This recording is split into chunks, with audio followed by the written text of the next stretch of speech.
जय श्री राधे कृष्ण। सच्चिदानंद रूपाय विश्वोत्पत्त्यादिहेतवे तापत्र विनाशाय श्रीकृष्णाय वयं नुमः।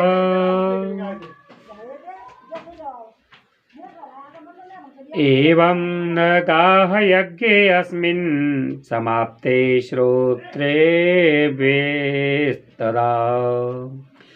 एवं न गाह यज्ञे अस्मिन् समाप्ते श्रोत्रेभिस्तदा। पुस्तकस्य च वक्तुश्च पूजा कार्याति भक्तितः। इस प्रकार जब सप्ताह यज्ञ समाप्त हो जाए तब श्रोताओं को अत्यंत भक्ति पूर्वक पुस्तक और वक्ता की पूजा करनी चाहिए। कब? इस प्रकार जब सप्ताह यज्ञ समाप्त हो जाए तब श्रोताओं को अत्यंत भक्ति पूर्वक पुस्तक और वक्ता की पूजा करनी चाहिए।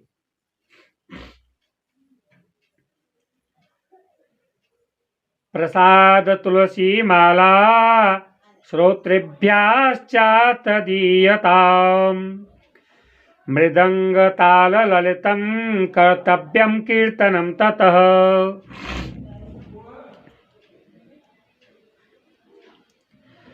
फिर वक्ता श्रोताओं को प्रसाद तुलसी और प्रसादी मालाएं दे तथा सब लोग मृदंग और झांझ की मनोहर ध्वनि से सुंदर कीर्तन करें। जय शब्दम नमः शब्दम शंख शब्दम चकारेत विप्रेभ्यो याचकेभ्यश्च वित्तमन्नं च दीयताम्। जय जयकार नमस्कार और शंख ध्वनि का घोष कराएं तथा ब्राह्मण और याचकों को धन और अन्न दें। विरक्तश्चेत् भवेत् श्रोता गीतावाच्या परेहनि। गृहस्थश्चेत्तदा होमः कर्तव्यः कर्म शान्तये। श्रोता विरक्त हो तो कर्म की शांति के लिए दूसरे दिन गीता पाठ करें। श्रोता यदि विरक्त हो अर्थात ऐसे श्रोता जिन्होंने परिवार को त्याग दिया हो तो वे श्रोता दूसरे दिन गीता पाठ करें। गृहस्थ हो तो हवन करें और वे श्रोताएं जो गृहस्थ हैं वे दूसरे दिन हवन करें। उस हवन में दशम स्कंद का एक एक श्लोक पढ़कर विधि पूर्वक खीर मधु घृत तिल और अन्न आदि सामग्रियों से आहुति दें। अर्थात कथा पूर्ण होने के बाद अगले दिन जो श्रोता विरक्त हैं वे गीता का पाठ करें और जो श्रोता गृहस्थ हैं वे दशम स्कंद के एक एक श्लोक पढ़कर विधि पूर्वक खीर मधु घृत तिल और अन्न आदि सामग्रियों से आहुति दें। कब? जब कथा पूर्ण हो जाए उसके अगले दिन। ये छठवें महात्म्य के छठवें अध्याय का 60वां श्लोक। इससे आगे 61वां श्लोक। अथवा हवनम कुर्यात् गायत्र्या सुसमाहित तन्मयत्वात् पुराणस्य परमस्य च तत्वतः। अथवा एकाग्र चित्त से गायत्री मंत्र द्वारा हवन करें। इन दोनों विधियों के अलावा गायत्री मंत्र से हवन करें, क्योंकि तत्वतः यह महापुराण गायत्री स्वरूप ही है। क्या कहा सनकादि मुनियों ने नारद जी से कि यह महापुराण गायत्री स्वरूप ही है, और ये भी कहा है इसमें कि यह महापुराण श्रीमद् भागवत महापुराण श्री कृष्ण की शक्ति ही है, और श्री कृष्ण की शक्ति है श्री राधा, और श्री कृष्ण ही है प्रेम का रूप, प्रेम का अवतार, और यह श्रीमद् भागवत महापुराण भी प्रेम का ही रूप है, श्री राधे का ही रूप है। और यह भी कहा इसमें कि यह महापुराण स्वयं गायत्री ही है, गायत्री स्वरूप ही है, अर्थात श्री कृष्ण भगवान ही गायत्री हैं, और श्रीमद् भागवत महापुराण ही गायत्री स्वरूप है। श्रीमद् भागवत महापुराण ही श्री कृष्ण का स्वरूप है, और श्रीमद् भागवत महापुराण ही कृष्ण की शक्ति है। श्रीमद् भागवत महापुराण ही श्री कृष्ण का प्रेम रूप अवतार है, और श्री कृष्ण का प्रेम रूप अवतार श्री राधे रानी है। ये सब एक ही हैं, अर्थात कृष्ण ही सब कुछ हैं, सब में श्री कृष्ण ही समाहित हैं। होम सक्तो बुधो होम्यम दद्यात् तत्फल सिद्धये। होमासक्तो बुधो होम्यम दद्यात् तत्फल सिद्धये। नानाच्छिद्र निरोधार्थम न्यूनताधिकतानयोः। होम करने की शक्ति न हो तो उसका फल प्राप्त करने के लिए ब्राह्मण को हवन सामग्री दान करें, तथा नाना प्रकार की त्रुटियों को दूर करने के लिए और विधि में फिर जो न्यूनाधिकता रह गई है उसके दोषों की शांति के लिए विष्णु सहस्त्र नाम का पाठ करें। उससे सभी कर्म सफल हो जाते हैं, क्योंकि कोई भी कर्म इससे बढ़कर नहीं है।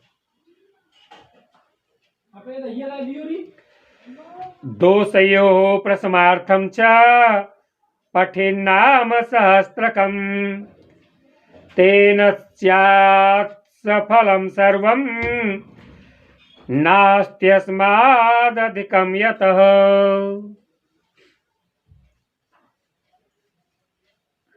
ये 62वां 63वां श्लोक, इनकी व्याख्या फिर से पढ़ते हैं।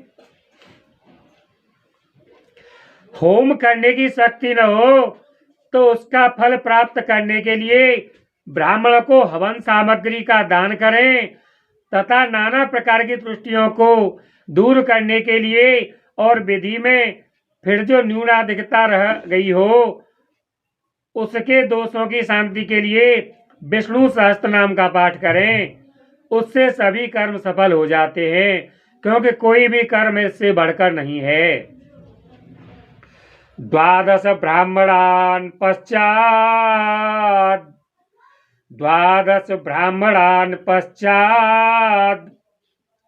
भोजयेत् मधुपायसः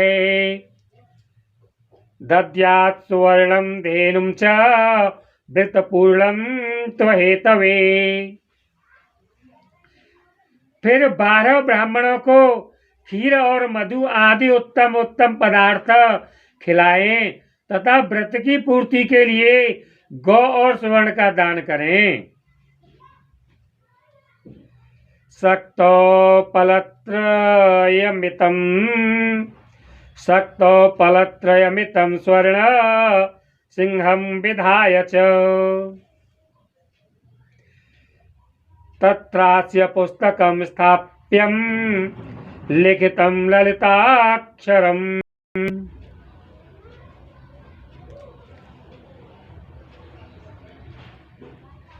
सामर्थ्य हो तो 3 तौले सोने का एक सिंहासन बनवावे, उस पर सुंदर अक्षरों में लिखी गई श्रीमद् भागवत की पोथी रखकर उसकी आह्वान आदि विविध उपचारों से पूजा करे, और फिर जितेंद्रिय आचार्य को उसका वस्त्र आभूषण एवं गंध आदि से पूजन कर दक्षिणा के सहित समर्पण कर दे। ये 65वां और 66वां श्लोक, इन्हें पुनः पढ़कर पुनः व्याख्या करके सभी श्रोताओं को हम समझाना चाहते हैं। ध्यान से फिर से सुने। सक्तो पलत्रयमितं स्वर्णं, सक्तो पलत्रयमितं स्वर्ण सिंहं विधाय च तत्रास्य पुस्तकं स्थाप्यं लिखितं ललिताक्षरम् समुज्यावाहनाद्यस्त दुपचारः सदक्षिणम् वस्त्रभूषण गंधाद्य है पूजिताय तात्मने। सामर्थ्य हो तो 3 तौले सोने का एक सिंहासन बनवावे, उस पर सुंदर अक्षरों में लिखी हुई श्रीमद् भागवत की पोथी रखकर उसकी आवाहन आदि विविध उपचारों से पूजा करे और फिर जितेंद्रिय आचार्य को, किसे? जितेंद्रिय आचार्य को, जिस आचार्य ने अपनी इंद्रियों को अपने बस में कर रखा हो, जो इंद्रियों के अधीन न हो, ऐसे आचार्य को उसका वस्त्र आभूषण एवं गंध आदि से पूजन कर दक्षिणा के सहित समर्पण कर दे। जितेंद्रिय आचार्य कौन? जो आचार्य अपनी इंद्रियों के वशीभूत न हो, जिसने अपनी इंद्रियों पर विजय पाई हो, जो इंद्रियों के बस होकर कोई गलत कर्म, कोई कुकर्म न करता हो, ऐसे ब्राह्मण को सोने के 3 तौले के सिंहासन पर रखकर विधि विधान से श्रीमद् भागवत महापुराण की पूजा करके और दक्षिणा में दें।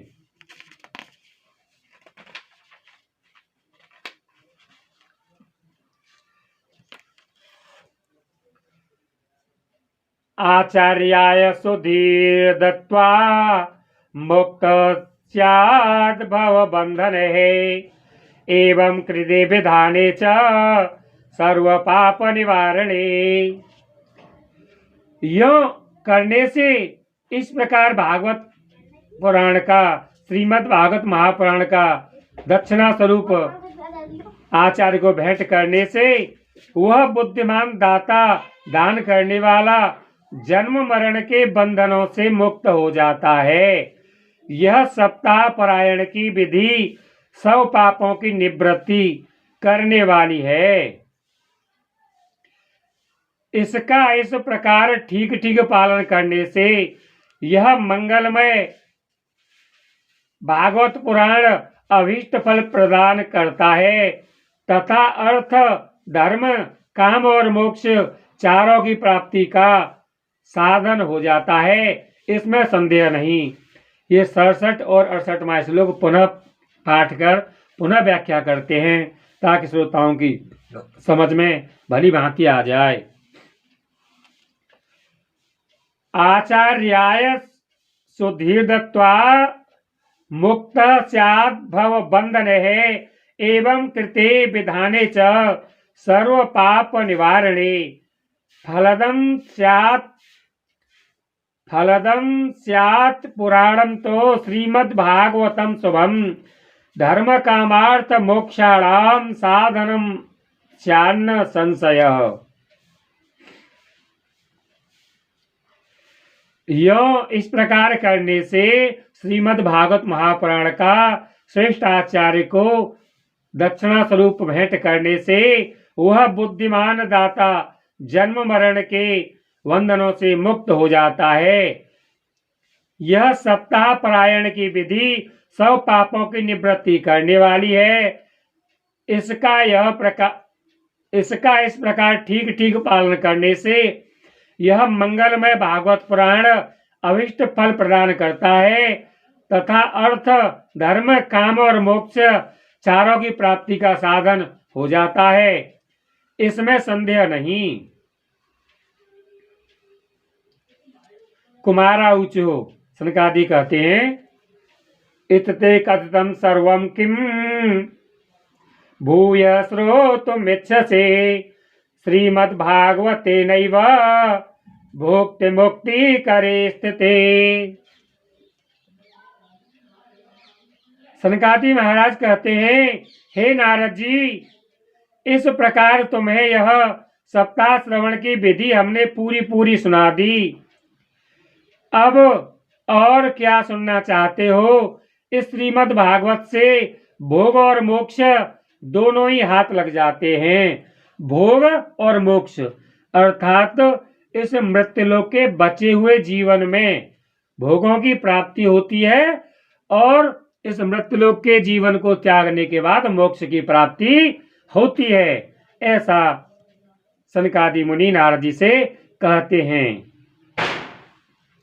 सूतवाच, इतना सब कुछ सूत जी महाराज ने सौनक जी और 88,000 ऋषियों को सुना दिया। इसके बाद सूत जी कहते हैं, इत्युक्त्वा ते महात्मानः प्रोचुर्भागवतीं कथां सर्व पाप हरां पुण्यां भुक्ति मुक्ति प्रदायिनीं। सूत जी महाराज सौनक जी से कहते हैं, 88,000 ऋषियों से कहते हैं और हम आप सभी श्रोताओं से कहते हैं।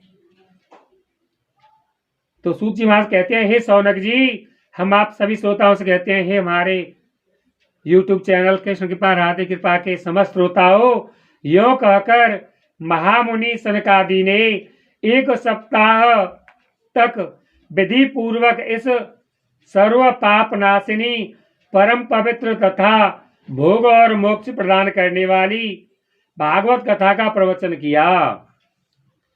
सनकादि ने 1 सप्ताह तक 7 दिनों तक इसका प्रवचन किया। लेकिन हमारे सभी श्रोताओं से हम कहना चाहते हैं, इसके 18,000 श्लोकों का पाठ मात्र बिना व्याख्या के किया जाए तो इस गति से जो हम पाठ कर रहे हैं, केवल श्लोकों का पाठ ही लगभग 80 से 100 घंटे पूर्ण हो पाएगा।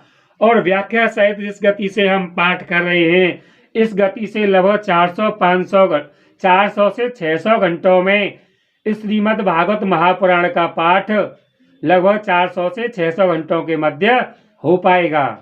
तो वर्ष में 365 दिन होते हैं, तो लगभग 200 दिनों में हम 2 घंटा किस 3 घंटा किस दिन 4 घंटा पाठ करेंगे तो 1 वर्ष के मध्य में हम इस पाठ को पूरा कर पाएंगे। लेकिन ना तो हमारे बस की बात है, ना श्रोताओं के बस की बात हमें दिखाई दे रही। जो श्रोता हमने अब तक देखे हैं कि लगातार 24 घंटे कोई न पाठ को कर सकता है, ना कोई श्रवण कर सकता है। तो हमने जो विधि अपनाई है कि हम 2 महीने से लेकर 1 वर्ष के मध्य लगभग 200 दिनों में या 250 दिनों में या 300 दिनों में या 365 दिनों के भीतर इस कथा को, इस पाठ को करके अपने YouTube चैनल कृष्ण कृपा राधे कृपा पर डालते रहेंगे और आप सभी श्रोता पाठ श्रवण कर सकते हैं, पाठ सुन सकते हैं और श्रीमद् भागवत महापुराण के पाठ का सुनने का फल प्राप्त कर सकते हैं। लेकिन हमें आभास भी हो रहा है, हमारी प्रभु श्री कृष्ण से प्रार्थना भी है कि आज तो हम अपने घर के मंदिर में इसका पाठ कर YouTube चैनल पर डालते हैं, लेकिन आने वाले समय में हो सकता है प्रभु कृपा हुई तो यही कथा आपको हमारे इसी चैनल कृष्ण कृपा राधे कृपा पर लाइव भी सुनने को मिल सकती है।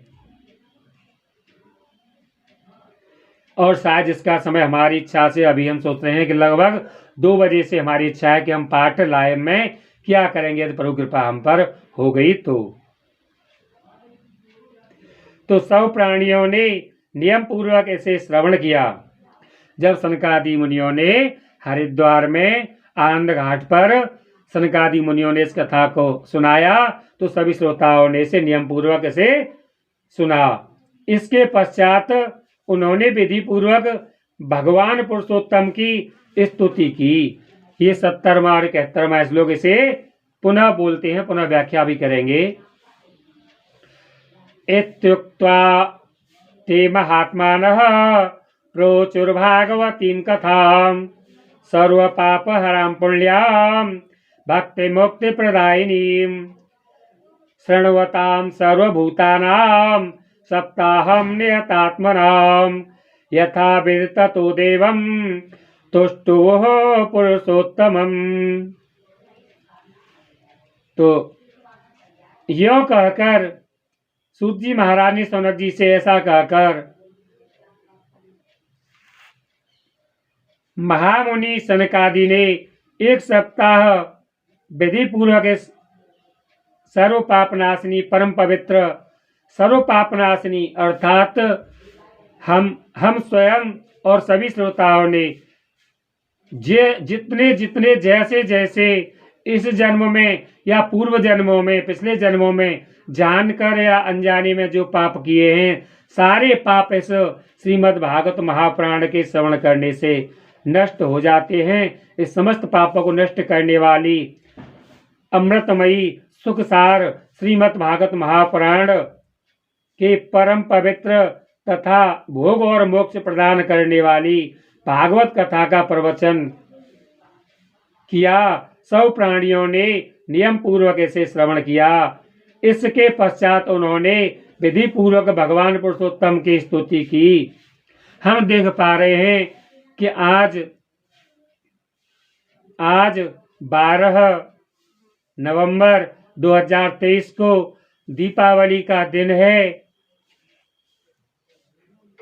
इस दिन माता महालक्ष्मी समुद्र मंथन से सागर मंथन से प्रकट हुई थी। तभी से श्रीमद् भागवत महापुराण में आज हमने इस महात्मा के शायद अंतिम श्लोकों को पूर्ण कर पाएंगे। और इस दिन माता लक्ष्मी सागर मंथन से कब?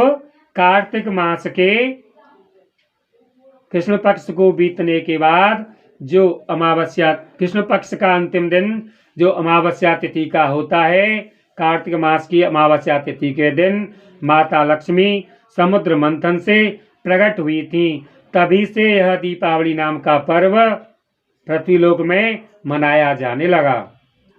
तो दीपावली क्यों मनाई जाती है? कि इस दिन माता लक्ष्मी समुद्र मंथन से प्रकट हुई थी। तभी से माता लक्ष्मी के जन्म दिवस के रूप में यह दीपावली मनाई जाती है। और कहा जाता है कि इसी दिन भगवान श्री राम रावण का उद्धार करके अयोध्या के लिए वापस माता सीता सहित श्री राम लक्ष्मण जी अयोध्या में आए थे। और अयोध्या को दीपों से सजाया गया था, अनेक प्रकार से सजाया गया था। इसका महत्व उस दिन से और बढ़ गया। और दीपावली पहले से भी मनाई जाती थी, इस दिन से इसका महत्व और भी बढ़ गया।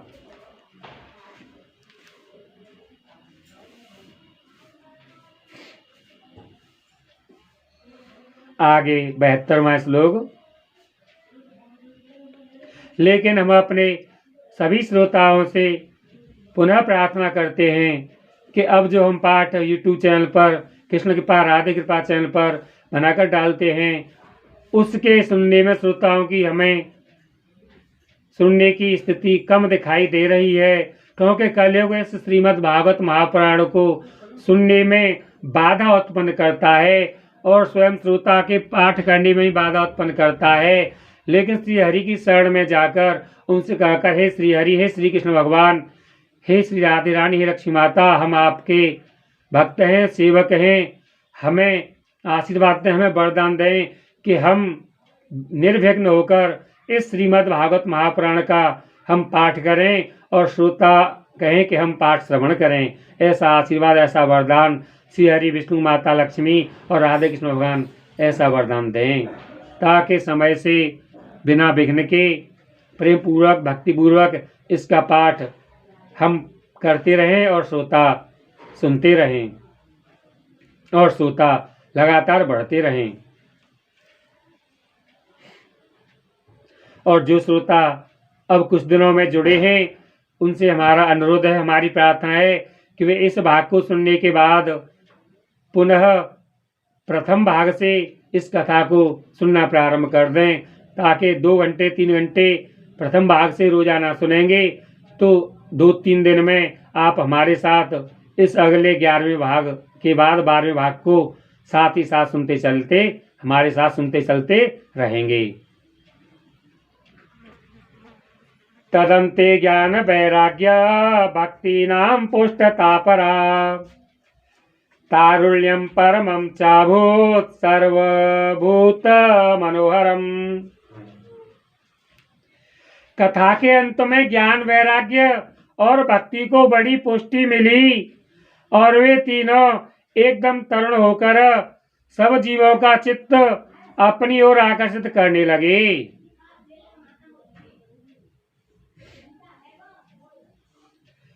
नारदश्च कृतार्थो भूत सिद्धे स्वीये मनोरथे पुलकीकृत सर्वांगः परमानंद समृतः।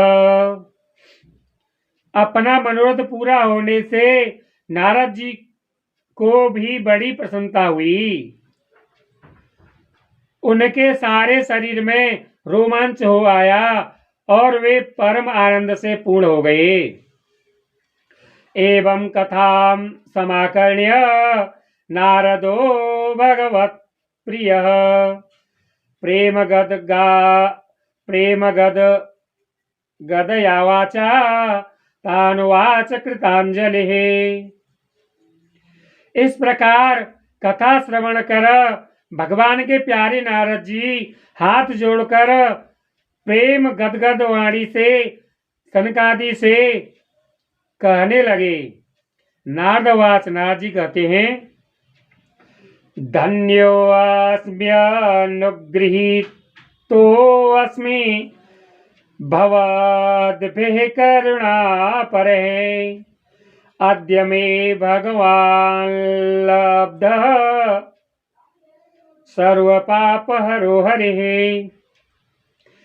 तब नारद जी ने सनकादि मुनियों से कहा, मैं धन्य हूँ, आप लोगों ने करुणा करके मुझे बड़ा ही अनुग्रहित किया है। आज मुझे सर्व पापहारी भगवान श्री हरि की ही प्राप्ति हो गई।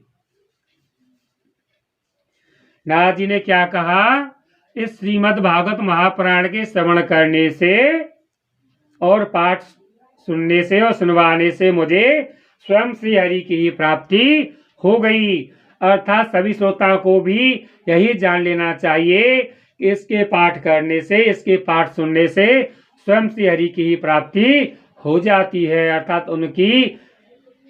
उनके लोक में जाने पर उनके लोक को प्राप्त होने का फल मिल जाता है।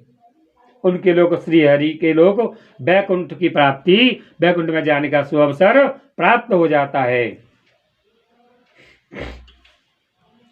श्रवणं सर्वधर्मेभ्यो वरं मन्ये तपोधनः वैकुंठस्थो यतः कृष्णः श्रवणाद्यस्य लभ्यते।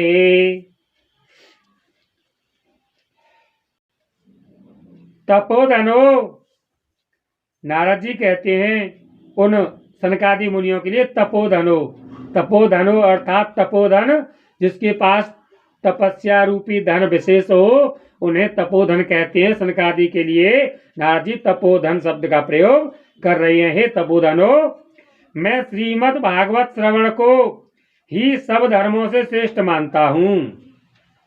श्रीमद् भागवत श्रवण को ही, इसके सुनने को ही सब धर्मों से श्रेष्ठ मानता हूँ, क्योंकि जिसके श्रवण से वैकुंठ अर्थात गोलोक विहारी श्री कृष्ण की प्राप्ति होती है। वैकुंठ अर्थात गोलोक विहारी श्री कृष्ण की प्राप्ति होती है। सूतवाच, तो इतनी कथा का वर्णन हो जाने के बाद सूत जी महाराज कहते हैं, एवं ब्रुवते वै तत्र नारदे वैष्णवोत्तमे परब्रह्मन् समायातः सुको योगेश्वरस्तदा। सूत जी महाराज कहते हैं, सौनक जी, वैष्णव श्रेष्ठ नारद जी यों कह ही रहे थे। वैष्णवों में श्रेष्ठ श्री नारद जी, विष्णु भक्त श्री नारद जी यों कह ही रहे थे कि वहां घूमते फिरते योगेश्वर सुखदेव जी आ गए। कहाँ? हरिद्वार में आनंद घाट पर नारद जी के कहने पर जहाँ सनकादि मुनियों ने यह कथा सुनाई, कथा पूर्ण हो गई। और ऐसा वार्तालाप नारद जी सनकादि मुनियों से कर ही रहे थे। वहीं घूमते फिरते योगेश्वर सुखदेव जी महाराज आ गए। कौन सुखदेव जी? जिन्होंने कलयुग के 30 वर्ष बीत जाने के बाद यही कथा श्रीमद् भागवत महापुराण की कथा परीक्षित जी को 7 दिन में दिन और रात पाठ करते हुए सुनाई थी। और कलयुग के 200 वर्ष और बीत जाने के बाद यही कथा सनकादि मुनियों ने हरिद्वार में आनंद घाट पर नारद जी के कहने पर भक्ति और ज्ञान वैराग का दुख दूर करने के लिए सनकादि मुनियों ने सुनाई। और इसे का पाठ पूर्ण हो जाने के बाद स्वयं सुखदेव जी वहां आ गए।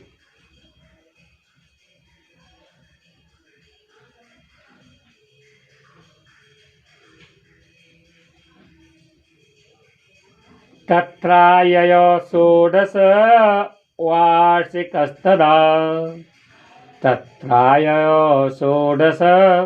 वार्षिकस्तदा व्यासात्मजो ज्ञान महाब्दे चंद्रमा कथावसाने निजलाभपूर्णः प्रेम्णा पठन् भागवतं शनैः शनैः।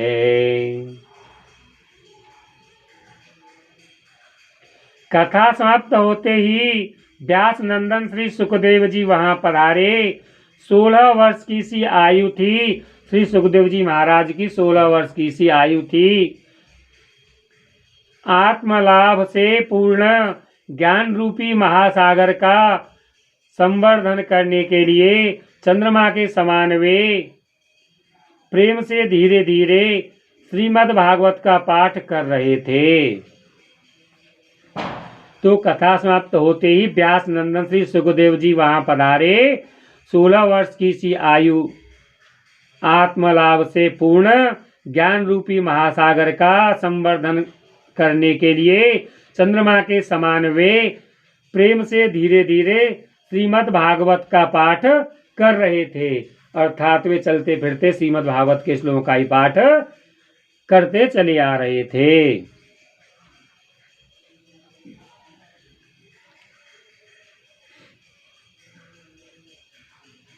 और वैसे हमारे अंदर भी यही भावना अपने आप ही प्रभु कृपा से जागृत हो चुकी है। जब हम कहीं जाते हैं तो जिस भागवत कथा का हम पाठ कर रहे हैं, इसी भागवत कथा को हम ज़्यादा से ज़्यादा समय तक अपने मोबाइल में चालू रखते हैं और सुनते चले जाते हैं। जो कुछ काम करते हैं तब भी हम श्रीमद् भागवत महापुराण के श्लोकों को और व्याख्या को, जिसको हमने स्वयं ही पाठ करके अपने चैनल यूट्यूब चैनल पर कृष्ण कृपा राधे कृपा पर डाला है, उसका ही श्रवण हम भी करते रहते हैं। ऐसी हमारे अंदर भी भावना पैदा हो गई है।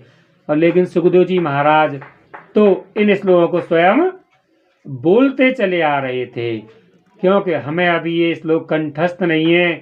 ऐसी अभी कृपा हम पर प्रभु की नहीं हुई। हो जाएगी तो आगे प्रभु जाने क्या हमसे करवाएंगे। हमारी तो ऐसी इच्छा है हम भी भक्तिमय होकर श्री कृष्ण प्रभु के हो जाएं, पूरी तरह से हो जाएं। धर्म प्रचार में हमारा पूरा प्रयोग होता रहे। और यही हमारी श्री कृष्ण और राधे रानी से प्रार्थना है। दृष्ट्वा सदस्या परमेरु तेजसम् दृष्ट्वा सदस्याः परमेरु तेजसम् सद्य समुत्थाय ददोर्महासनम् प्रीत्वा सुरर्षिस्तमपूजयत् सुखम्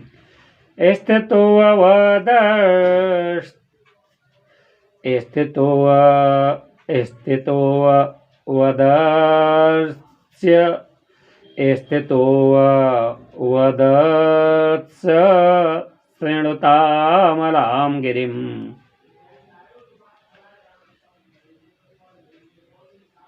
परम तेजस्वी सुखदेव जी को देखकर सारे सभासद झटपट खड़े हो गए और उन्हें एक ऊंचे आसन पर बैठाया। फिर देवर्षि नारद ने उनका प्रेम पूर्वक पूजन किया। उन्होंने सुखपूर्वक बैठकर कहा, आप लोग मेरी निर्मल वाणी सुनिए। श्री सुखवाच। तब श्री सुखदेव जी महाराज क्या कहते हैं?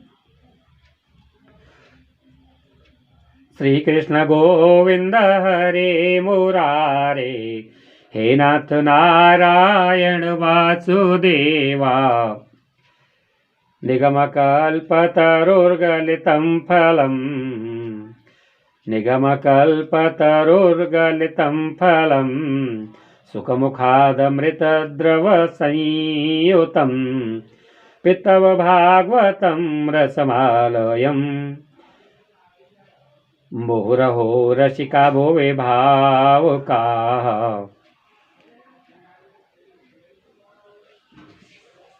श्री सुखदेव जी बोले, रसिक एवं भावुक जन, यह श्रीमद् भागवत वेद रूप कल्प वृक्ष का परिपक्व फल है।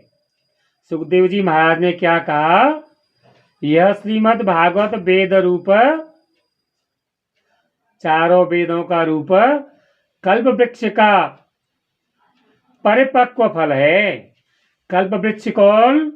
कल्प वृक्ष जो कि हर मनोकामना पूरी कर देता है। तो हर मनोकामना पूरी करने वाले कल्प वृक्ष का ही स्वरूप है।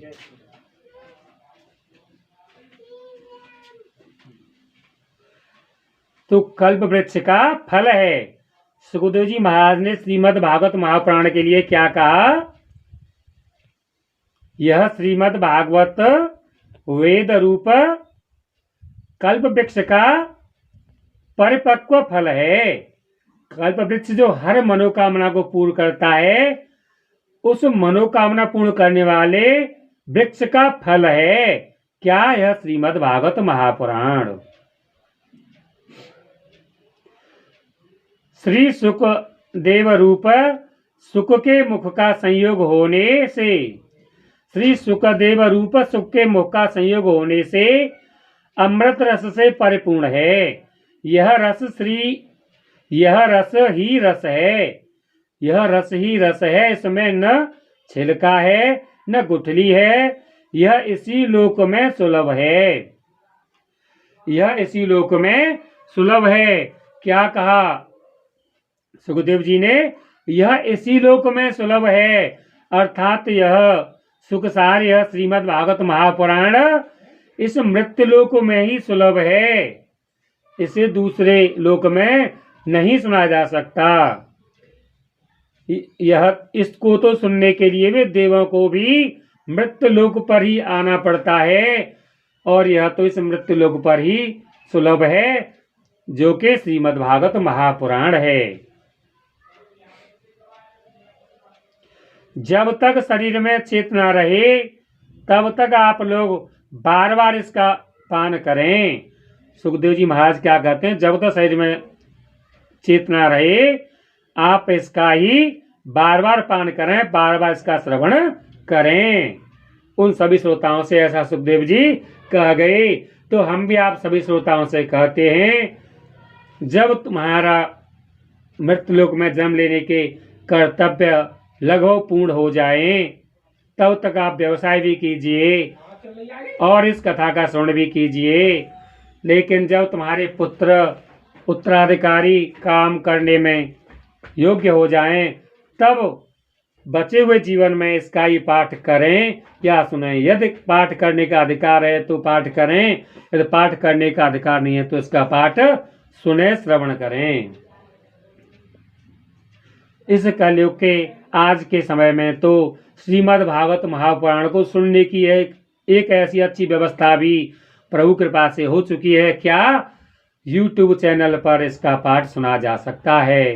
कराने में व्यवस्था बन पाने में बहुत ही समय और समस्याएं आती हैं, लेकिन YouTube चैनल पर सुनने में तो समस्याएं स्वयं ही मनुष्य काट सकता है और इसका पाठ श्रवण कर सकता है।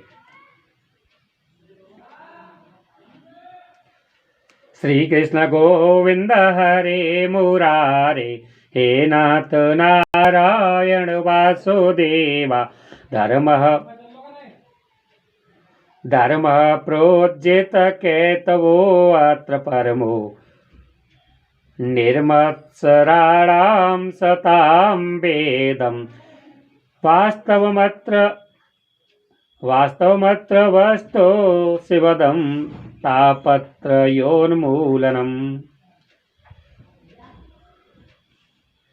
अब इन श्लोकों के पाठ करने में शायद हमारी लय नहीं बन पा रही है, इस श्लोक को समझने में थोड़ी कमी हो जाती है। हम प्रभु श्री कृष्ण से, राधे रानी से प्रार्थना करते हैं कि हमें इस श्लोक को समझाने की कृपा करें, ताकि हम इस श्लोक को समझकर उसकी लय के साथ राग के साथ पाठ कर पाएं।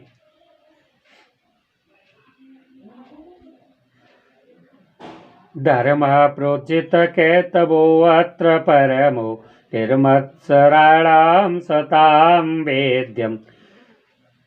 वास्तव मंत्र वस्तु शिवदं तापत्रयोन्मूलनम्।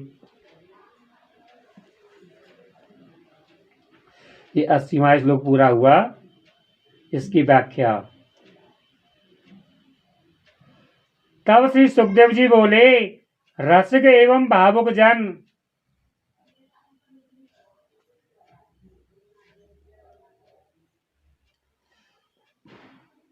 ये 81वां श्लोक लंबा है, 8 पंक्तियों का है। इसे पुनः पाठ करके पुनः व्याख्या करेंगे।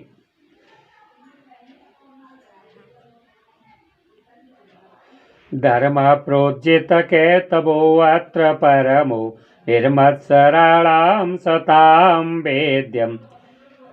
वास्तवमत्र वस्तु शिवदं तापत्रयोन्मूलनम्। श्रीमद्भागवते महामुने कृते, किं वा परेरीश्वरः सद्यो ह्यवरोध्यते अत्र कृतेभिः शुश्रूषुभिस्तत्क्षणात्। महामुनि व्यासदेव ने श्रीमद् भागवत महापुराण की रचना की है। इसमें निष्कपट निष्काम परम धर्म का निरूपण है। इसमें शुद्धांतःकरण सत्पुरुषों के जानने योग्य कल्याणकारी वास्तविक वस्तु का वर्णन है, जिससे तीनों तापों की शांति होती है। इसका आश्रय लेने पर दूसरे शास्त्र अथवा साधन की आवश्यकता नहीं रहती। जब कभी पुण्यात्मा पुरुष इसके श्रवण की इच्छा करते हैं, तभी ईश्वर अविलंब उनके हृदय में अवरुद्ध हो जाते हैं।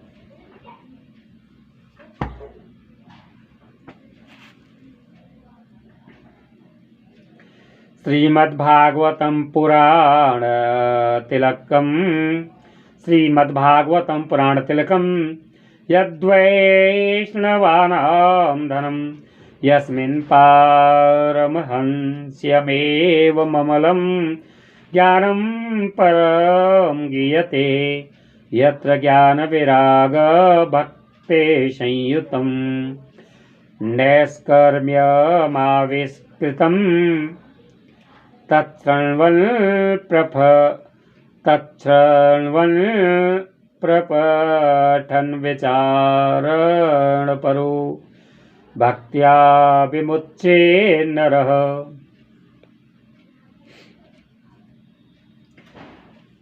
हम अपने सभी श्रोताओं से कहते हैं कि इसके पाठ करने में जो लय नहीं बन पाती है, जो विघ्न हो पाती हैं, हम श्री कृष्ण प्रभु से, श्री राधे से पुनः प्रार्थना करते हैं कि हमें ऐसा आशीर्वाद दें, वरदान दें कि हम लययुक्त स्वर में शुद्ध पढ़ सकें और श्रोता भी अच्छी प्रकार भली भांति पाठ श्रवण कर सकें। क्योंकि अभी तक इस श्रीमद् भागवत महापुराण के 18,000 श्लोक हमने अभी तक नहीं सुना। किसी आचार्य ने, किसी विद्वान ने, किसी व्यास जी महाराज ने YouTube चैनल पर प्रथम श्लोक से लेकर 18,000 श्लोक तक इसका पाठ प्रारंभ कर दिया हो और लगातार श्लोक पढ़ते हुए व्याख्या करते हुए इसको YouTube चैनल पर डाला हो। अभी तक किसी भी विद्वान आचार्य व्यास जी महाराज ने इन 18,000 श्लोकों का पाठ लगातार प्रारंभ नहीं किया और ना ही YouTube पर डाला है। पहली बार ही श्री हरि कृपा से, राधे रानी कृपा से, माता लक्ष्मी कृपा से, श्री कन्हैया जी की कृपा से हमें यह सौभाग्य मिला है। लेकिन इसमें कुछ लैकट हो जाते हैं, इसके लिए हम श्रोताओं से क्षमा चाहते हैं। यदि हम लैकट होने के कारण इसका पाठ बंद कर दें तो फिर ना ही हम पाठ करने का फल प्राप्त कर पाएंगे और ना ही आप सुनने का फल प्राप्त कर पाएंगे। इसलिए आगे प्रभु कृपा हम पर हो जाएगी या हो चुकी है। हम अच्छी लय से अच्छी प्रकार से, भली प्रकार से इसका पाठ जारी रखेंगे, ऐसी हमारी प्रभु से प्रार्थना और ये पूरी भी करेंगे। यदि आपने कहीं भी YouTube चैनल पर किसी आचार्य द्वारा, विद्वान व्यास जी महाराज द्वारा YouTube चैनल पर लगातार 18,000 श्लोकों का पाठ किसी आचार्य ने प्रारंभ किया हो और YouTube चैनल पर डाला हो, आपने सुना हो, तो हमें भी कमेंट में लिखें या हमें फ़ोन करके बताएं कि YouTube चैनल पर दूसरे आचार्य जी ने भी यह श्रीमद् भागवत महापुराण के पूर्ण 18,000 श्लोकों का पाठ डालना प्रारंभ कर दिया है, तो हमें अत्यंत खुशी होगी। क्योंकि कलयुग इसके पाठ को प्रारंभ करने में अनेक विघ्न पैदा करता है। हमारे सामने भी विघ्न पैदा होती हैं और आप श्रोताओं के सामने सुनने में भी विघ्न पैदा होती हैं। हम अब तक देख रहे हैं कि 95% से अधिक श्रोताओं को एक बार पाठ थोड़ा सा सुन लेते हैं या फिर उसी पाठ को पुनः सुन लेते हैं, लेकिन लगातार प्रतिदिन पाठ सुनने में अनेक विघ्न आती हैं। इन विघ्नों को दूर करने के लिए हमारी आपको सलाह है, आपसे अनुरोध है, प्रार्थना है, आप अपने गुरु मंत्र का कम से कम एक माला पाठ प्रतिदिन जाप करें। सुबह स्नान करके करें या सुबह ब्रह्म मुहूर्त में 4 से 6 बजे के बीच में अपने गुरु मंत्र की एक माला का जाप करें। तो गुरु मंत्र का जाप करने से या ओम नमो भगवते वासुदेवाय इस मंत्र का, ओम नमो भगवते वासुदेवाय इस मंत्र का जाप करने से ये विघ्न बाधाएं नहीं आएंगी। आप पाठ सुनने में सक्षम हो पाएंगे और सुनने में आनंद आने लगेगा। समस्याएं स्वयं खत्म होती चली जाएंगी और सुख शांति और आमदनी के साधन बनते चले जाएंगे। ऐसा होएगा। और जो इस पाठ को सुनता है, हम उन श्रोताओं से सुनते चले आ रहे हैं कि जिन्होंने हमारी भागवत का पाठ श्रवण किया है उस दिन उनको बहुत फायदा हुआ है। ऐसा श्रीमद् भागवत महापुराण में ही लिखा है, जो 9वें भाग में आया है उसे आप सुन सकते हैं, पुनः सुन सकते हैं कि इसके पाठ करने से क्या फल मिलता है। निर्धन की निधनता दूर होती है, अर्थात धन की प्राप्ति होती है, आमदनी होती है और नया संतान को संतान की प्राप्ति होती है और हर मनोकामना इससे जो धर्ममयी हो वो पूर्ण होती है।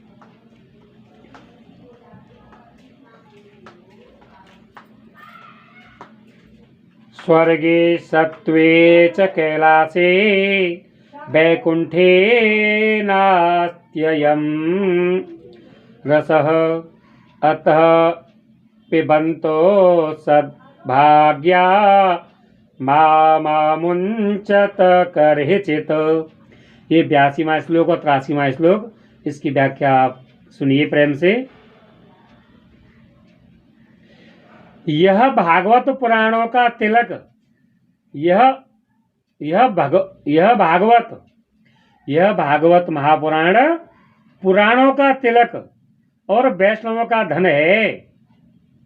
यह श्रीमद् भागवत महापुराण वैष्णवों का धन है। इसका अर्थ क्या हुआ हमारे शब्दों में? यदि आप श्रीमद् भागवत महापुराण को सुनेंगे या पाठ करने का आपको अधिकार है तो पाठ करेंगे, तो यही आपका धन है। धन कौन कौन सा धन?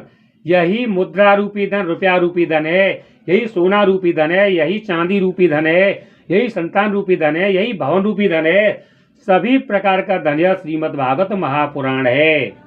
केवल रुपया रूपी धन ही नहीं, सभी प्रकार का धन यह श्रीमद् भागवत रूपी महापुराण ही सभी प्रकार का धन है। कौन कौन सा धन? पुनः सुन लीजिए। रुपया रूपी धन भी यही है, अपने देश की मुद्रा जो है उस मुद्रा रूपी धन भी यही है। और जो श्रोता अपने भारत देश के अलावा दूसरे देश में भी हमारी कथा को सुन रहे हैं, उनके देश की जो मुद्रा है, डॉलर है या दिनार है या अन्य कोई भी है, उस डॉलर रूपी मुद्रा रूपी धन भी यह श्रीमद् भागवत महापुराण ही है, या और कोई मुद्रा है देश की तो उस देश की मुद्रा रूपी धन भी यह श्रीमद् भागवत महापुराण ही है। और रुपया के अलावा सोना रूपी धन, चांदी रूपी धन, पुत्र रूपी धन, संतान रूपी धन, घर और भवन मकान इत्यादि रूपी धन और सुख रूपी धन भी यह श्रीमद् भागवत महापुराण ही है।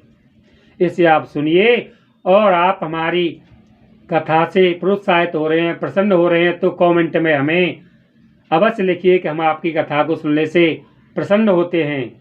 आप लिखिए जय श्री राधे, जय श्री कृष्ण, और लिखिए हम आपकी कथा से खुश हैं, आप इसका पाठ जारी रखिए, ऐसा कमेंट में लिखिए।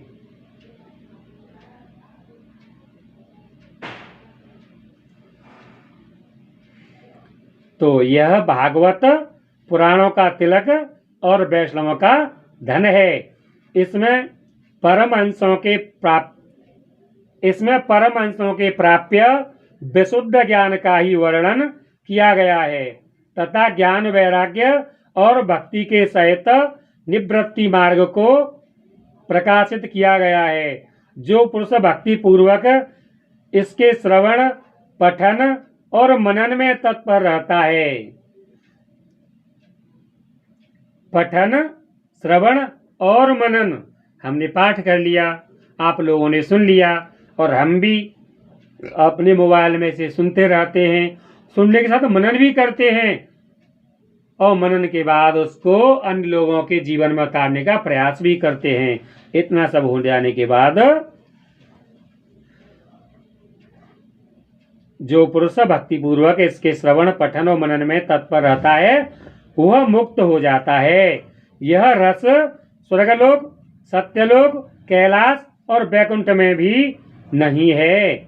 यह अमृत रूपी रस सुखसार श्रीमद् भागवत महापुराण का अमृत रस रसास्वादन यह स्वर्गलोक, सत्यलोक, कैलाश, वैकुंठ में भी नहीं है। इसलिए भाग्यवान श्रोता हो, जो भी श्रोता हमारी इस कथा को हमारे YouTube चैनल पर कृष्ण कृपा राधे कृपा चैनल पर सुन रहे हैं, आप सभी भाग्यशाली श्रोता हैं, आप भाग्यवान श्रोता हैं। तुम इसका खूब पान करो, इसे कभी मत छोड़ो, मत छोड़ो, मत छोड़ो। जय श्री राधे, जय श्री कृष्ण। क्योंकि जन्म जन्मांतर के पुण्य एकत्र हो जाते हैं जीव के, मनुष्य के, तब यह सुखसार, यह श्रीमद् भागवत महापुराण पढ़ने या सुनने को मिलता है। हमें पढ़ने को मिल भी गया तो भी देखो 1.5-2 महीने हो गए प्रारंभ किए हुए हमें। हम लगभग पिछले कई दिनों से इसका पाठ नहीं डाल पा रहे थे, पाठ नहीं कर पा रहे थे। हमारा स्वस्थ शरीर नहीं था और स्वस्थ शरीर न हुआ, आवाज़ नहीं निकले, सर्दी जुकाम की स्थिति है। आपने भी सुना होगा, हमें खांसी भी थी, लेकिन प्रभु कृपा से खांसी भी दूर हो जाएगी जब कि हम श्री कृष्ण की महामूर्ति का ध्यान ही करते रहेंगे, उनके मंत्र का जाप ही करते रहेंगे, श्री हरि के मंत्र का जाप ही करते रहेंगे, तो श्री हरि कुछ समय के बाद हमें सुयोग्य बना देंगे, पाठ करने के सुयोग्य बना देंगे और निरोग भी बना देंगे। और श्री हरि, श्री कृष्ण भगवान, माता लक्ष्मी, श्री राधे रानी, श्रीमद् भागवत महापुराण, भक्ति देवी और प्रेम के अवतार श्री कृष्ण भगवान हम पर अवश्य कृपा करेंगे, हमें ऐसा पूरा विश्वास है। और आपसे हम पुनः कहते हैं, हमने तो बचपन से भक्ति की थी, तो ओम नमो भगवते वासुदेवाय मंत्र को टेलीविजन पर भक्त प्रहलाद के द्वारा बोले जाने को सुनकर ही इसी मंत्र का जाप हम बचपन से कर रहे हैं। और गुरुदेव ने हमें जब मंत्र दिया तो फिर यही मंत्र दिया। हमें यह मंत्र मिलने के बाद अत्यंत प्रसन्नता हुई, क्योंकि गुरु ही तो भगवान होते हैं, गुरु के हृदय में भगवान ही निवास करते हैं, गुरु ही भगवान स्वरूप होते हैं। हमें यही मंत्र दिया। वैसे अपना गुरु मंत्र किसी को नहीं बताना चाहिए, लेकिन किसी भी शिष्य को, किसी अन्य व्यक्ति को अपना गुरु मंत्र न बताना चाहिए। लेकिन जब हम इस मंत्र, कोई पूछे तुम्हारा गुरु मंत्र क्या है, तो न बताना चाहिए। लेकिन अपने आप प्रेम से किसी मंत्र का जाप कर रहे हों और वही आगे चल के गुरु मंत्र रूप में मिल जाए तो अत्यंत कृपा होती है। ऐसा शिष्यों के लिए कहना उचित नहीं, लेकिन जिसे कृष्ण कृपा, श्री हरि कृपा, माता लक्ष्मी कृपा, श्री राधे कृपा मिलती चली आ रही हो, उसके लिए सब कुछ सक्षम है।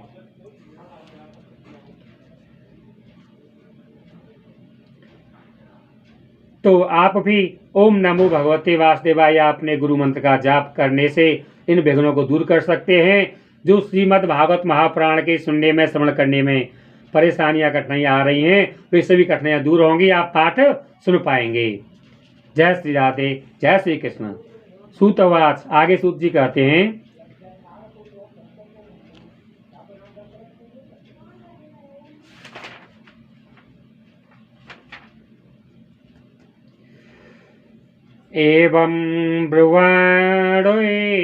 एवं ब्रुवाणे सत्यबादरायणो मध्ये सभायां हरिराविरासीत्।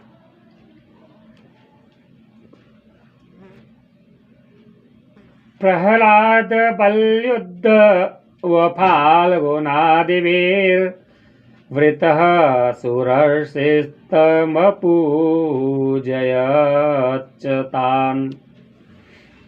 श्री सूत जी महाराज कहने लगे, सूत जी महाराज कहते हैं, श्री सुखदेव जी इस प्रकार कह ही रहे थे कि उस सभा के बीचों बीच भक्त प्रहलाद, महाराज बलि, उद्धव जी महाराज और अर्जुन आदि पार्षदों के सहित साक्षात श्री हरि प्रकट हो गए।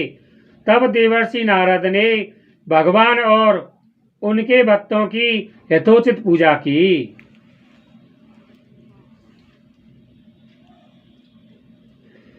दृष्ट्वा प्रसन्नं हृदासने हरिं ते चक्रिरे कीर्तनमग्रतस्तदा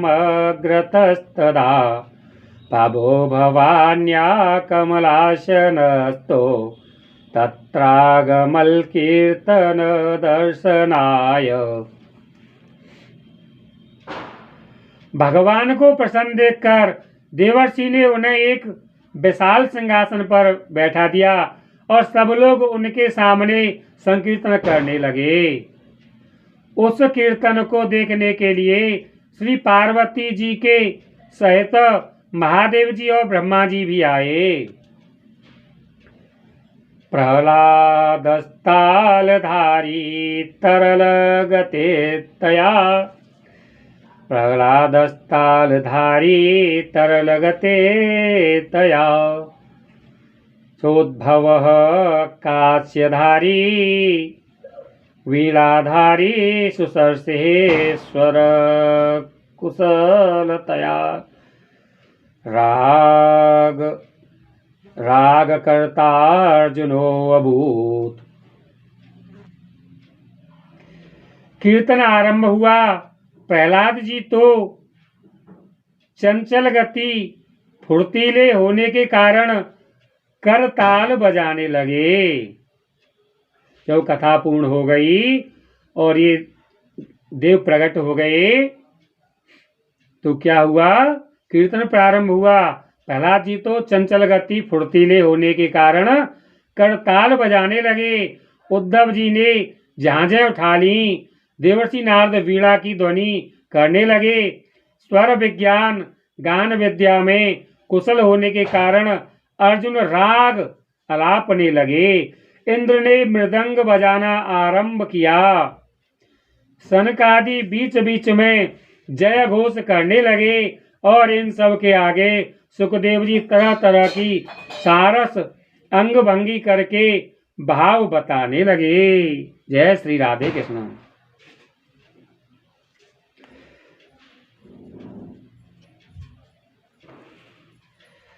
ननर्तमद्रेत्रिकमेव तत्र भक्त्यादिकानां नटवस्तु तेजसाम् अलौकिकं कीर्तनमेतदीक्ष्य हरिः प्रसन्नोऽपि वचोऽब्रवीत्तम्। हरिः प्रसन्नोऽपि वचोऽब्रवीत्तत्। इन सब के बीच में परम तेजस्वी भक्ति, ज्ञान और वैराग्य नटों के समान नाचने लगे। ऐसा अलौकिक कीर्तन देखकर भगवान प्रसन्न हो गए और इस प्रकार कहने लगे। तो इस श्लोक के अर्थ में क्या आया? ऐसा कीर्तन होने लगा तो देवी भक्ति और उसके पुत्र ज्ञान वैराग्य नाचने लगे। तो श्रीमद् भागवत महापुराण के पाठ में और कीर्तन में नृत्य करना कुछ लोग गलत मानते हैं। यह नृत्य करना गलत नहीं है। यदि गलत होता तो देवी भक्ति और ज्ञान वैराग्य नृत्य नहीं करते। जिस भक्त के हृदय में भक्ति देवी निवास करती हैं, प्रभु श्री हरि श्री कृष्ण भगवान निवास करते हैं, प्रेम अवतार रूपी श्री कृष्ण निवास करते हैं, वह प्रेममय होकर भक्तिमय होकर भक्त नाचने लगता है। चाहे वह स्त्री हो या पुरुष हो, वह नाचने लगता है। सन्यासी हो, वैरागी हो, गृहस्थी हो, वह नाचने लगता है। इसमें दोष नहीं देना चाहिए नाचने वाले को। उसे भक्तिमय जानकर उसे स्वयं प्रणाम ही करना चाहिए।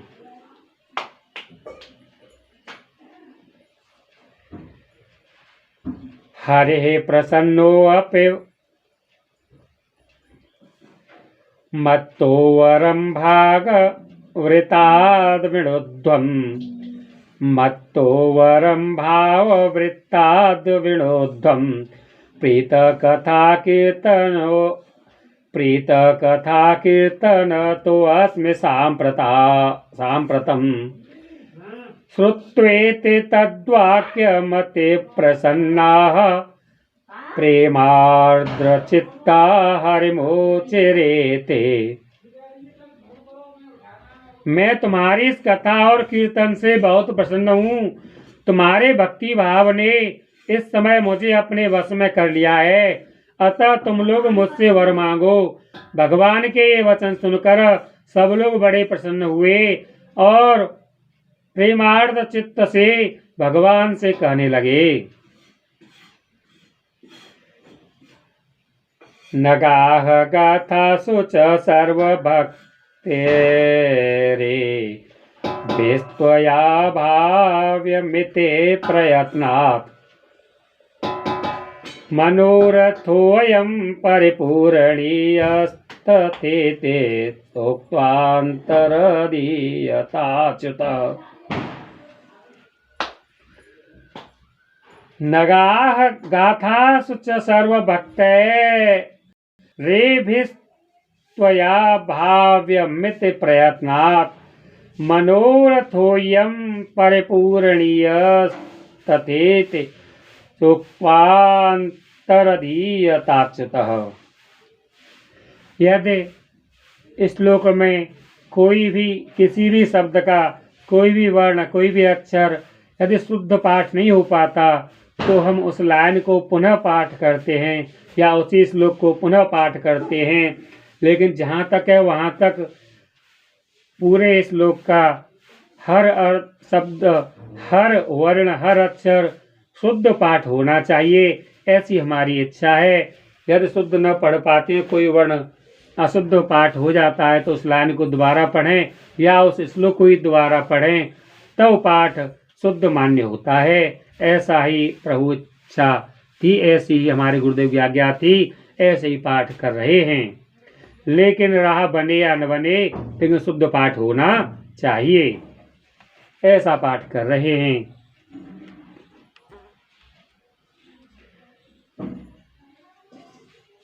ये 89वां श्लोक, इसकी व्याख्या। तो भगवान हमारी यह अभिलाषा है कि भविष्य में, तो क्या कहते हैं, भगवान हमारी यह अभिलाषा है। कौन कहते हैं? सूत जी महाराज कहते हैं। जब भगवान प्रकट हो गए, वहां अर्जुन प्रकट हो गए, भक्त प्रहलाद, उद्धव जी, अन्य भक्त श्रोमणी प्रकट हो गए, तो सूत जी महाराज क्या कहते हैं उनसे कि हे भगवान, श्री हरि विष्णु से, श्री कृष्ण भगवान से क्या कहते हैं सूत जी महाराज? तो हम कह रहे हैं श्री हरि विष्णु प्रकट हो गए और हम कह रहे हैं श्री कृष्ण भगवान प्रकट हो गए, क्या ये दोनों अलग अलग प्रकट हुए थे? नहीं, श्री हरि ही कृष्ण है और कृष्ण ही श्री हरि हैं। श्री कृष्ण ही राधा है, राधा ही श्री कृष्ण हैं। तो जो भक्त अपने प्रभु को विष्णु रूप में मानते थे वही श्री कृष्ण प्रकट हुए, और जो भक्त श्री हरि रूप में विष्णु रूप में उन्हें मानते थे उन्हें तो वे श्री कृष्ण श्री विष्णु रूप में दिखाई देने लगे, और जो भक्त श्री कृष्ण भगवान को कृष्ण रूप में मानते थे उन्हें वे श्री कृष्ण स्वयं श्री कृष्ण रूप में दिखाई देने लगे। हम तो प्रभु श्री हरि के रूप को और श्री कृष्ण के रूप को देख कर ही भक्तिमय हुए हैं। भगवान के हर रूप को जानते हैं, लेकिन उनका रूप तो एक ही है, श्री हरि विष्णु का, श्री कृष्ण भगवान का विराट स्वरूप हो, जिसमें अनेक मुख हैं। ब्रह्मा जी, शंकर भगवान, विष्णु भगवान और अन्य देवी देवता सभी का मुख उन श्री कृष्ण भगवान के विराट स्वरूप में है। वही श्री कृष्ण रूप हमारे आराध्य हैं, वही हमारे प्रभु हैं, वही हमारे गुरु हैं, वही हमारे सब कुछ हैं। तो वे ही श्री कृष्ण हमारे सब कुछ हैं। तो वे ही श्री कृष्ण अनेक भक्तों को अलग अलग रूपों में दिखाई दिए। जैसे कि यही श्री कृष्ण भगवान कंस का वध करने के लिए जब राज दरबार में पहुंचे तो अक्रूर जी महाराज को चतुर्भुज रूपधारी श्री हरि विष्णु के रूप में दिखाई दिए, और कंस को यमराज के रूप में दिखाई दिए, और जो कृष्ण को पुत्र रूप में प्रेम करती थी, जो महिलाएं पुत्र रूप में कृष्ण को मानती थी उन्हें छोटे से कृष्ण के रूप में दिखाई दिए। और राम रूप में भी जब त्रेता युग में जनकपुर में प्रभु श्री राम भक्तों को दिखाई दिए, उनको भी वही श्री राम अलग अलग रूपों में दिखाई दिए। और द्वापर युग में भी कंस के दरबार में श्री कृष्ण भगवान भक्तों को अलग अलग रूप में दिखाई दिए। और आनंद घाट पर हरिद्वार में सनत कुमार जी की कथा पूर्ण होने के बाद जब श्री कृष्ण भगवान प्रकट हुए तो भक्तों को अलग रूपों में दिखाई दिए, किसी को कृष्ण रूप में तो किसी को श्री हरि विष्णु के रूप में, किसी को अन्य रूपों में दिखाई दिए। तो उन भगवान से भक्त लोग प्रार्थना कर कहते हैं, क्या कहते हैं? हे भगवान, हमारी यह अभिलाषा है कि भविष्य में भी जहाँ जहाँ सप्ताह कथा हो वहाँ आप इन पार्षदों के सहित अवश्य पधारें, हमारा यह मनोरथ पूर्ण कर दीजिए। भगवान तथास्तु कहकर अंतर्ध्यान हो गए। ओम क्लीं कृष्णाय नमः। ओम विराट स्वरूपाय श्री कृष्णाय नमः। ओम श्री राधे कृष्णाय नमः।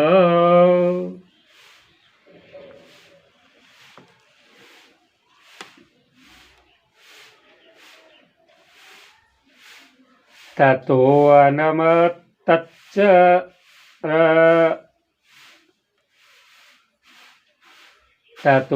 अनमत्तच्चरणेषु नारदस्तथा सुखादीन् तापसांश्च अथ पृहष्टाः परिनष्टमोहाः सर्वे ययोपीतकथामृतास्ते।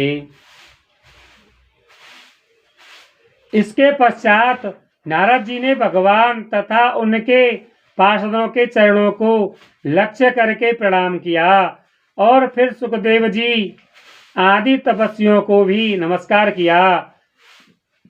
कथा अमृत का पान करने से सब लोगों को बड़ा ही आनंद हुआ, उनका सारा मोह नष्ट हो गया। फिर वे सब लोग अपने अपने स्थानों को चले गए।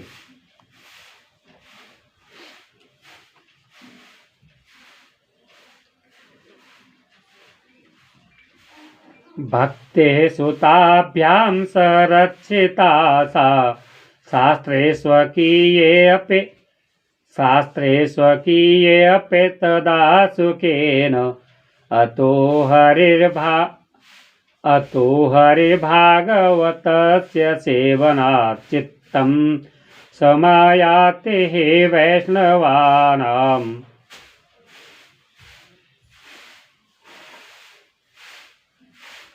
उस समय सुखदेव जी ने भक्ति को उनके पुत्रों सहित अपने शास्त्र में स्थापित कर दिया।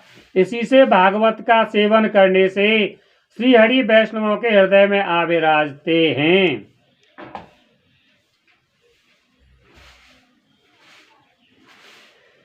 उस समय सुखदेव जी ने भक्ति को उनके पुत्रों सहित अपने शास्त्र में स्थापित कर दिया।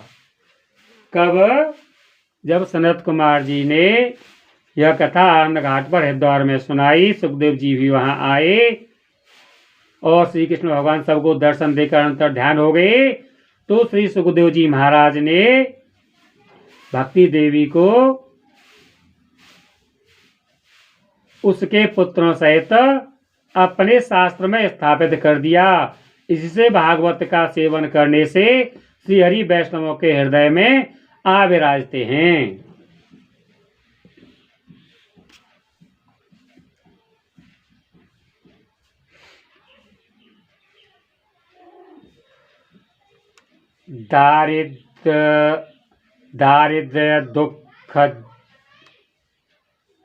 दारिद्र्य दुख ज्वरदाहितानां माया पिशाची परमर्दितानां संसार सिंधो परिपातितानां क्षेमाय वै भागवतं प्रगर्जति।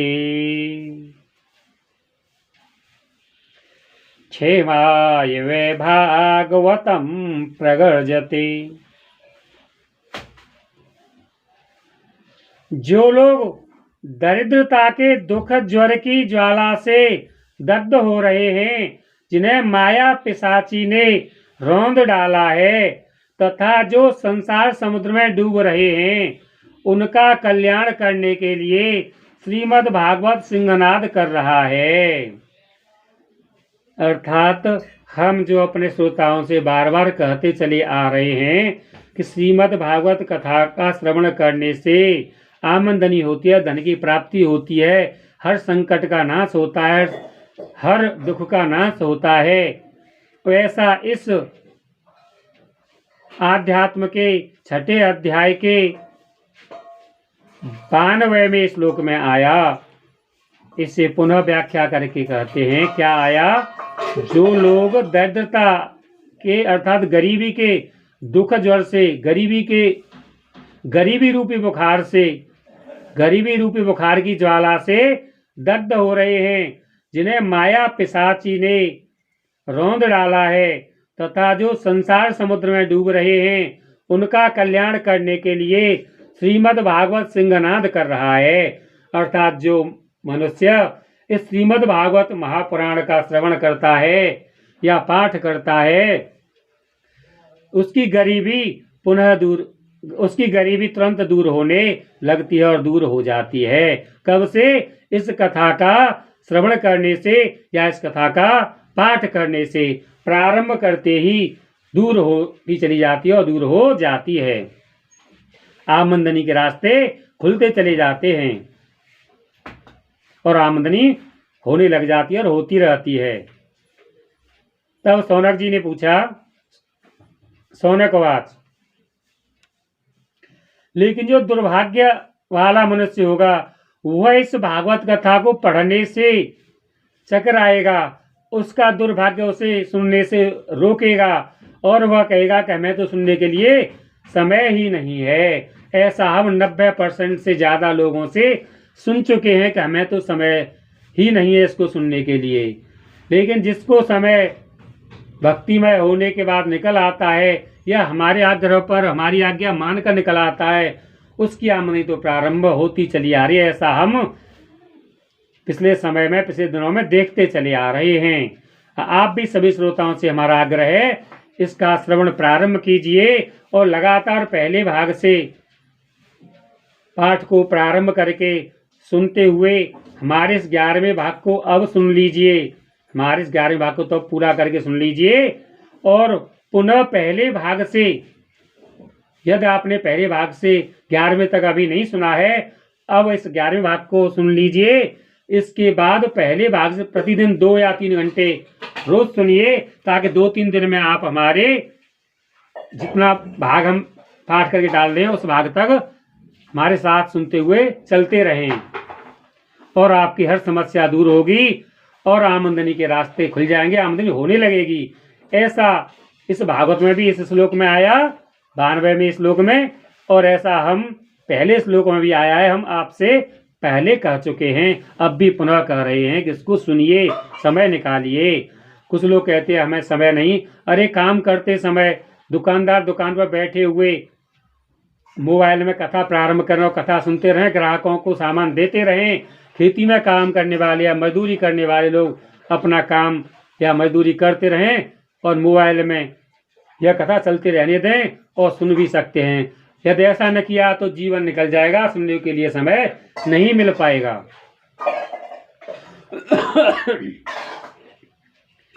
आगे अब शौनक उवाच। सुखेनोक्तं कदा राज्ञे गोकर्णेन कदा पुनः सुरर्षये कदा ब्राह्मे छिन्दे मे संशयं त्विमम्। सुखेनोक्तं कदा राज्ञे गोकर्णेन कदा पुनः सुरर्षये कदा ब्राह्मे छिन्दे मे संशयं त्विमम्। तो इसे श्लोक को पढ़ने में थोड़ा हम हिचकिचाए, लेकिन शुद्ध पाठ किया और करना चाहिए। अब आप इसकी व्याख्या सुनिए। सूत जी महाराज ने कहा, भगवान श्री कृष्ण के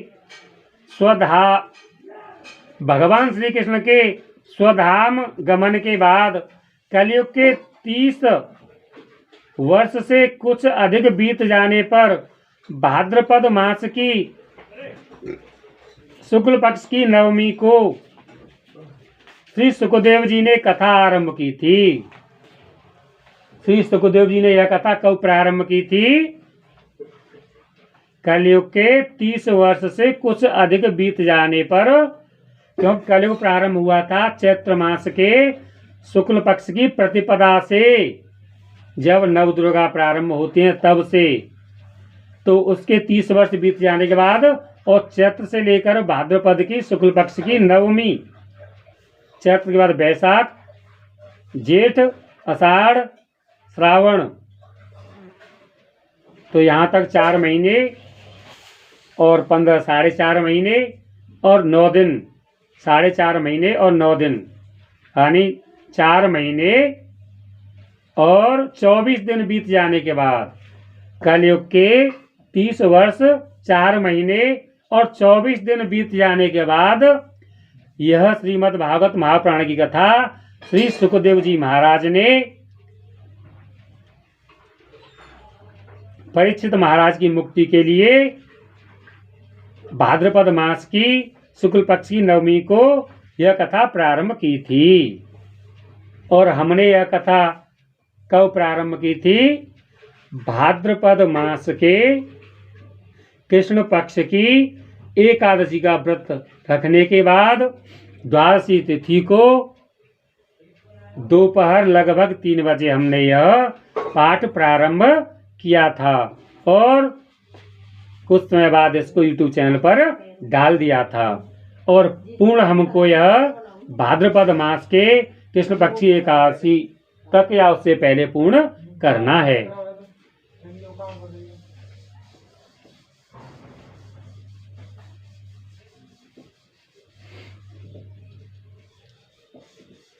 अब ये 95वां श्लोक। परीक्षित श्रवणान्ते च कलो वर्ष शतद्वये शुद्धे शुचो नवम्यां च धेनुजो अकथयत् कथाम्। राजा परीक्षित के कथा सुनने के बाद कलयुग के 200 वर्ष बीत जाने पर आषाढ़ मास की शुक्ल पक्ष की नवमी को गोकर्ण जी ने यह कथा सुनाई थी। राजा परीक्षित के कथा सुनने के बाद कलयुग के 200 वर्ष बीत जाने पर आषाढ़ मास की शुक्ल पक्ष की नवमी को गोकर्ण जी ने यह कथा सुनाई थी।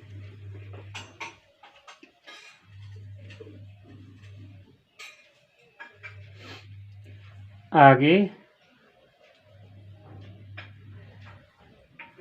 तस्मादपि कलो प्राप्ते त्रिंशद्वर्ष गते सते ऊचरूर्जे सिते पक्षे नवम्यां ब्राह्मण सुतः।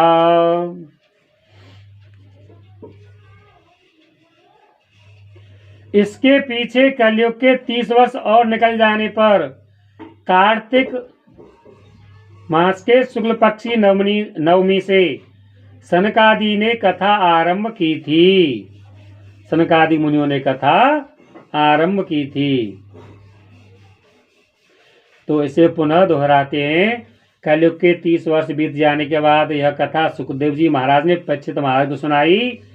इसके 200 वर्ष और बीत जाने के बाद गोकर्ण जी महाराज ने यह कथा सुनाई थी। इसके और 30 वर्ष बीत जाने के बाद यह कथा सनकादि ने नारद जी के कहने पर हरिद्वार में अन्न घाट पर सुनाई थी।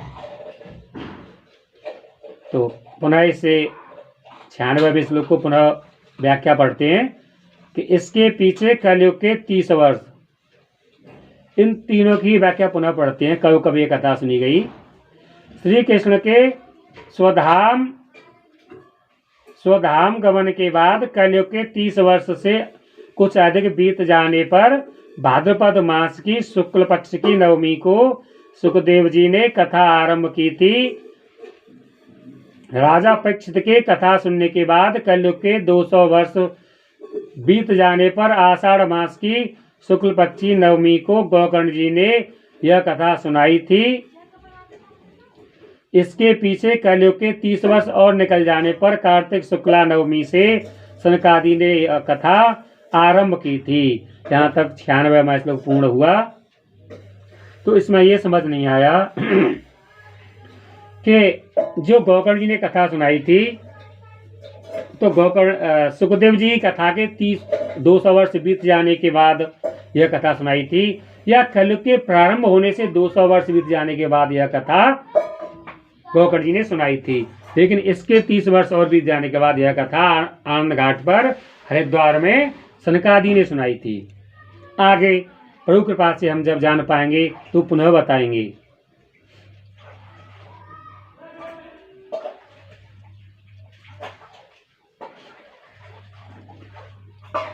इत्येतत्ते समाख्यातं यत् पृष्टोऽहं त्वया नघ कलो भागवती वार्ता भवरोग विनाशिनी।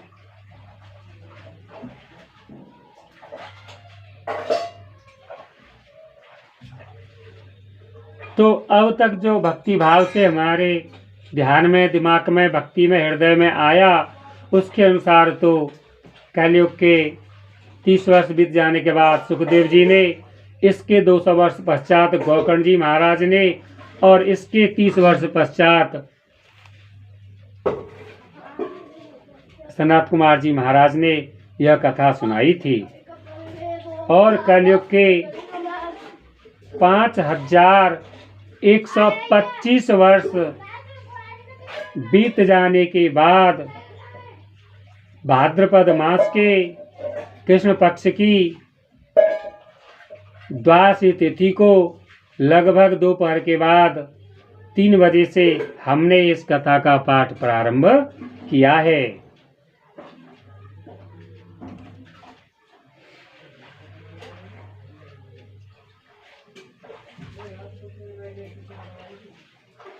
अब 96वां श्लोक पूरा हुआ। 97 पढ़ते हैं।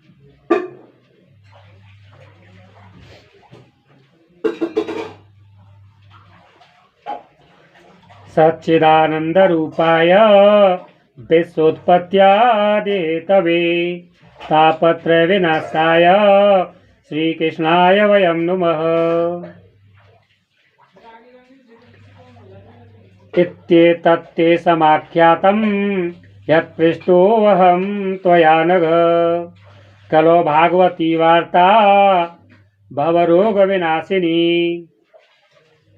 निष्पाप शौनक जी, सूत जी महाराज कहते हैं 88,000 ऋषियों से और शौनक जी से, और हम अपने सभी अपने YouTube चैनल कृष्ण कृपा राधे कृपा के श्रोताओं से कहते हैं, दर्शकों से कहते हैं,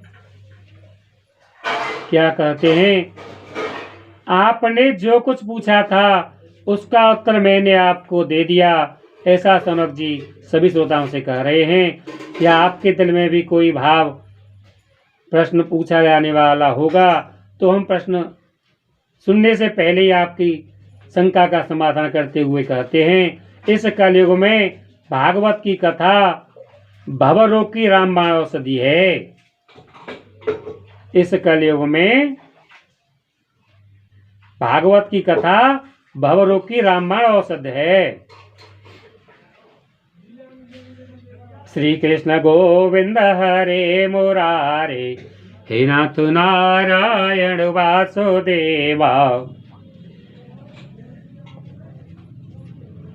कृष्ण प्रियम सकल कल्मषनाशनं च मुक्त्येक हेतुमिह भक्ति विलासकारे संत कथानकमिदं देवतादरेण लोके तीर्थपरे शीलन सेवया किम। संतजन, आप लोग आदर पूर्वक इस कथामृत का पान कीजिए। यह श्री कृष्ण को अत्यंत प्रिय, संपूर्ण पापों का नाश करने वाला, मुक्ति का एकमात्र कारण और भक्ति को बढ़ाने वाला है। लोक में अन्य कल्याणकारी साधनों का विचार करने और तीर्थों का सेवन करने से क्या होगा। ऐसा सूत जी महाराज ने शौनक जी और 88,000 ऋषियों से कहा। हमने अपने YouTube चैनल कृष्ण कृपा राधे कृपा के सभी दर्शकों से, सभी श्रोताओं से कहा। अब 103 श्लोक पूर्ण होने में कुछ श्लोक बाकी हैं। आगे 99वां श्लोक।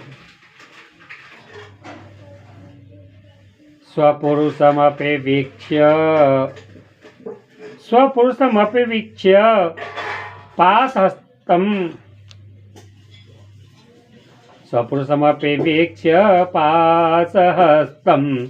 वहति यमः किल तस्य कर्णमूले परिहर भगवत्कथासु मत्तान् प्रभुरः मल्य नृणां न वैष्णवानाम् प्रभुरः मन्य नृणां न वैष्णवानाम्। अपने दूतों को हाथ में पास लिए देखकर यमराज उसके कान में कहते हैं। जब यमराज अपने दूतों को यमपास हाथ में लिए देखते हैं तो यमराज अपने दूतों से उनके कान में क्या कहते हैं, सुनिए सभी श्रोता, सुनिए सभी मेरे YouTube चैनल, सभी हमारे YouTube चैनल कृष्ण कृपा राधे कृपा पर जो दर्शक देख रहे हैं, जो सुन रहे हैं, वे सभी सुनिए। तो अपने दूतों को यमराज हाथ में यमपास लिए देखकर यमराज उनके कानों में कहते हैं, क्या कहते हैं, देखो जो भगवान की कथा वार्ता में मत्त हो रहे हों उनसे दूर रहना। मैं औरों को ही दंड देने की शक्ति रखता हूँ, वैष्णवों को नहीं। यमराज क्या कहते हैं अपने दूतों से, यमदूतों से, कि जो वैष्णव हैं, जो वैष्णव भोजन करते हैं, जो श्रीमद् भागवत महापुराण की कथा का श्रवण करते हैं, उनसे दूर ही रहना। मैं उनको दंड देने में समर्थ नहीं हूँ। वे श्री हरि, वे श्री कृष्ण भगवान तो मेरे भी स्वामी हैं। जो उनकी शरण में पहुंच गया, उनकी कथा का श्रवण करने लगा, उसको दंड देने का मुझे अर्थात यमराज को कोई अधिकार नहीं है। वह तो श्री हरि का हो गया, वह तो श्री कृष्ण का हो गया, और उसके पाप तो इस कथा के श्रवण से नष्ट हो गए, तो मैं उसे दंड भला कैसे दे सकता हूँ। उसे लाने की भूल मृत्युलोक से इस नरकलोक में, इस यमपुरी में लाने की भूल कभी मत करना, अन्यथा मैं अपने स्वामी श्री हरि श्री कृष्ण का अपराधी बोला जाऊंगा। ऐसा यमदूतों से यमराज कहते हैं। और आगे भी इसमें फिर से आएगा, तब इसकी व्याख्या फिर से हम करेंगे, क्योंकि हम इसका पाठ कई स्कंदों तक पहले भी कर चुके हैं, और कई बार इस श्रीमद् भागवत महापुराण का श्लोकों का पाठ हम श्रीमद् भागवत महापुराण के 7 दिन वाले पाठ में या 9 दिन वाले पाठ में कई बार श्लोकों का पाठ तीनों प्रकार का प्रयोग करके कर चुके हैं। और श्री हरि की कृपा से, श्री कृष्ण भगवान की कृपा से, श्री राधे रानी माता लक्ष्मी की कृपा से इस लोगों का अर्थ किए बिना ही हमारी समझ में उस समय अर्थ स्वयं आ जाता था, और हमें इसकी प्रभु कृपा से सब कुछ ज्ञान भी प्राप्त होता रहता था। ऐसा हमारा अब तक का जो हुआ हमारे साथ वह वर्णन है। लेकिन हमारी इच्छा थी कि हम प्रत्येक श्लोक को पाठ करके अन्य श्रोताओं को, अन्य दर्शकों को YouTube चैनल पर कृष्ण कृपा राधे कृपा पर इस कृष्ण कृपा और राधे कृपा को सुनाएं। इसलिए हमारे चैनल का नाम कृष्ण कृपा राधे कृपा ही है।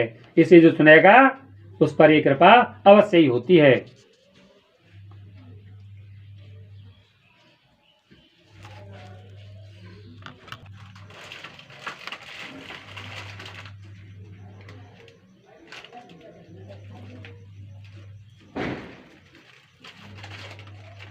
इसी श्लोक को 99वें को पुनः पढ़ते हैं, क्योंकि मात्र 5 श्लोक शेष हैं।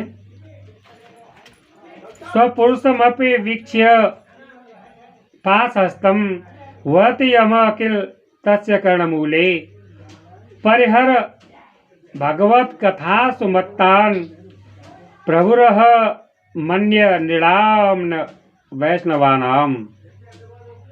अपने दूतों को हाथ में यमपाश लिए देखकर यमराज उनके कान में कहते हैं, देखो जो भगवान की कथा वार्ता में मत हो रहे हों उनसे दूर रहना। मैं औरों को ही दंड देने की शक्ति रखता हूँ, वैष्णवों को नहीं। अब हम अपने सभी श्रोताओं को कहते हैं, आपके वृद्ध दादी बाबा या माता पिता या स्वयं आप ही वृद्ध हैं, जो श्रोता वृद्ध हैं, जिनका प्रभु धाम जाने का समय आ गया है, वे अपने अंतिम समय पर मोबाइल में ही चलाकर श्रीमद् भागवत महापुराण के श्लोक और व्याख्या का श्रवण करें, तो यमदूत आपके पास भी नहीं आएंगे। और इसके श्रवण करने से स्वयं श्री हरि के दूत विष्णु पार्षद विमान लेकर आपको बैकुंठ ले जाएंगे, यदि अंतिम समय तक पर भी आप इसका श्रवण करेंगे तो। या अपने किसी पिता माता दादी बाबा इत्यादि के अंतिम समय पर इस कथा को उनके कानों तक पहुंचाएंगे, तो भी यमदूत नहीं आ सकते जहां पर इसका पाठ सुना जा रहा हो। ऐसा ही संतजनों का मानना है।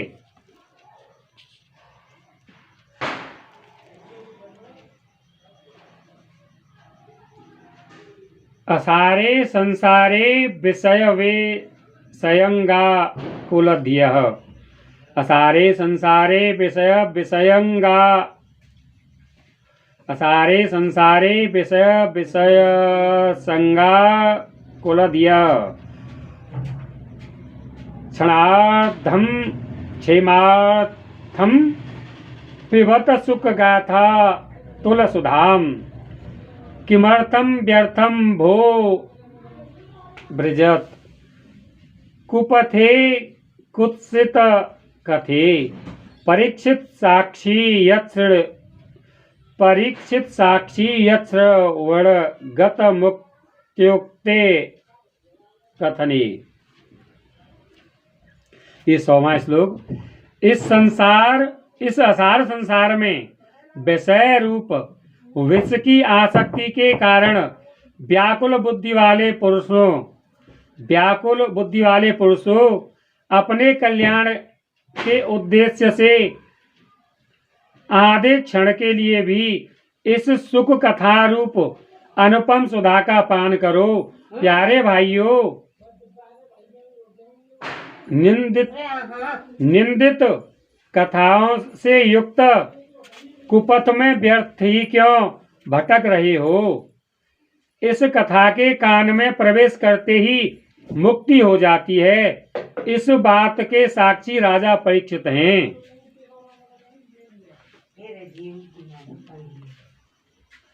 रस प्रवाह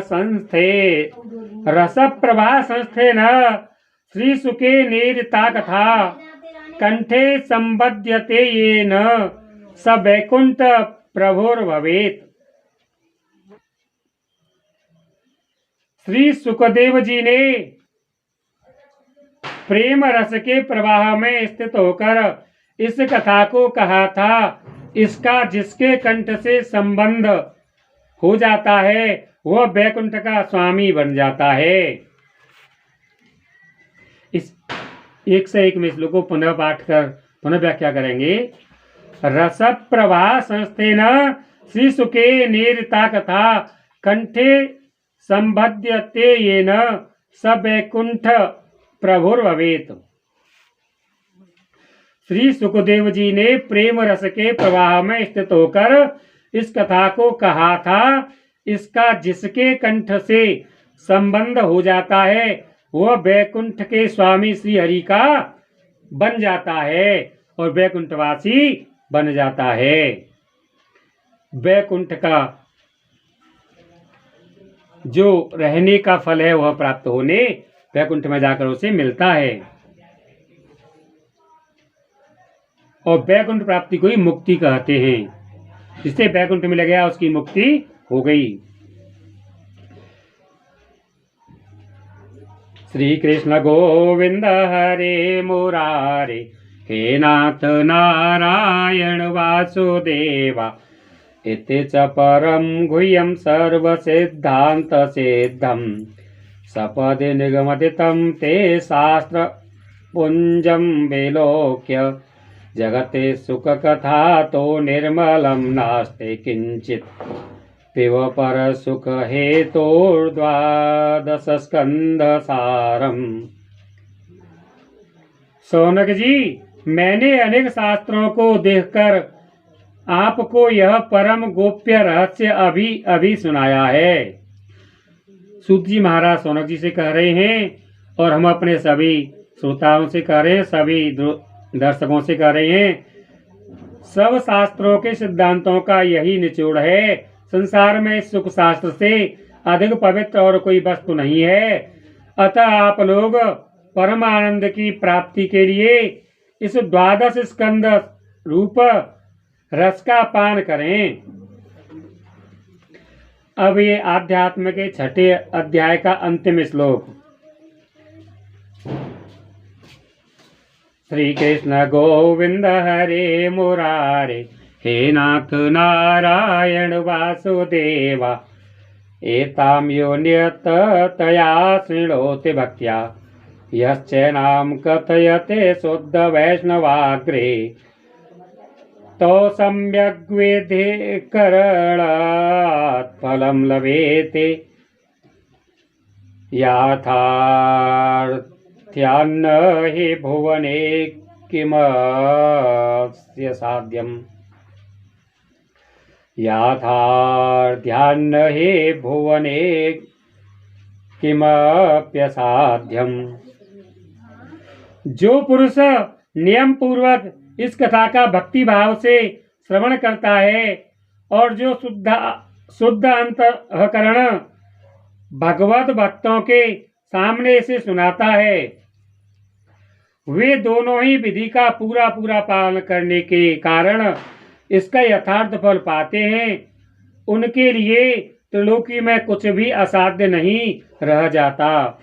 इति श्री पद्म पुराणे उत्तरखंडे श्रीमद् भागवत महात्म्ये श्रवण विधि कथनम नाम षष्ठोध्यायः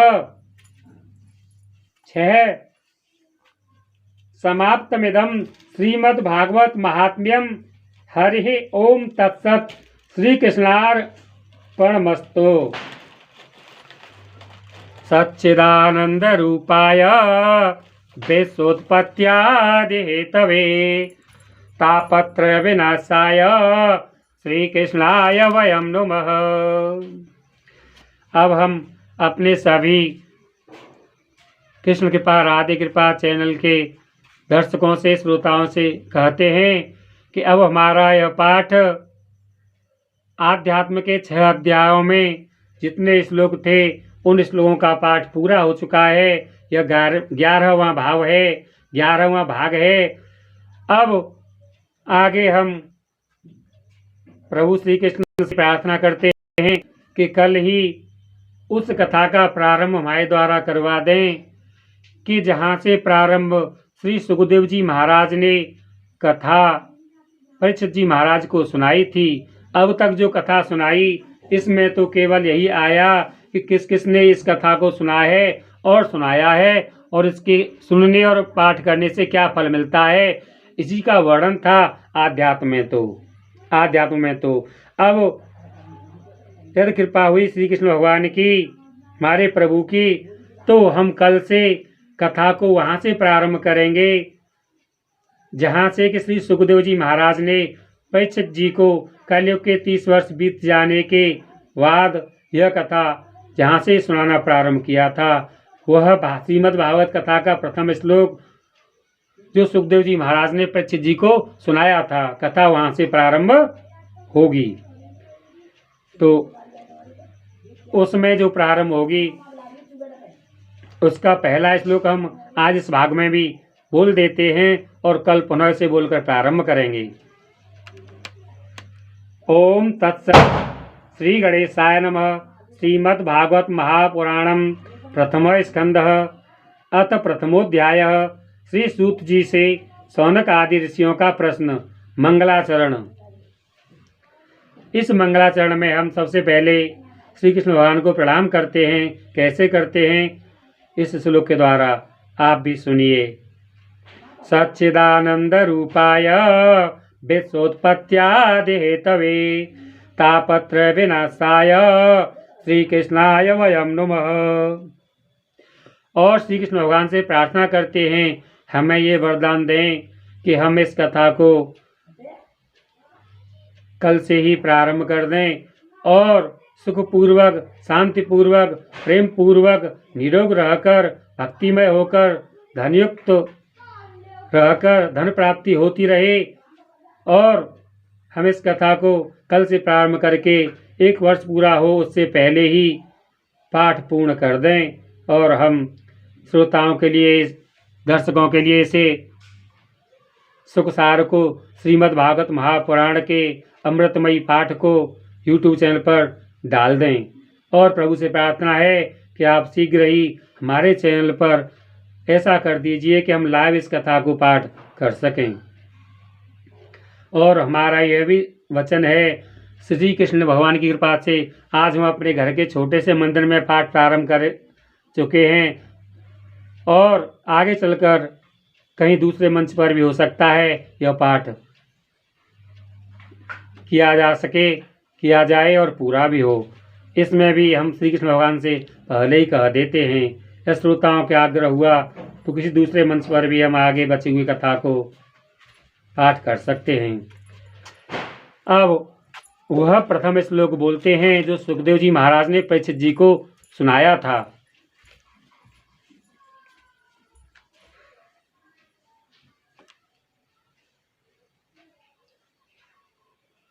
जन्मान्त्यस्य यतोऽन्वयादितरसश्चार्थे स्वविज्ञः स्वराट् तेने ब्रह्म हृदाय आदिकवचे मुह्यन्ते यत्सूरयः जन्माद्यस्य यतोऽन्वयादितरतश्च जन्माद्यस्य यतोऽन्वयादितरश्चार्थे स्वभिज्ञः स्वराट् तेने ब्रह्म हृदाय आदिकवचे मुह्यन्ते यत् सूरयः। यह श्रीमद् भागवत महापुराण का प्रथम श्लोक का आधा भाग था।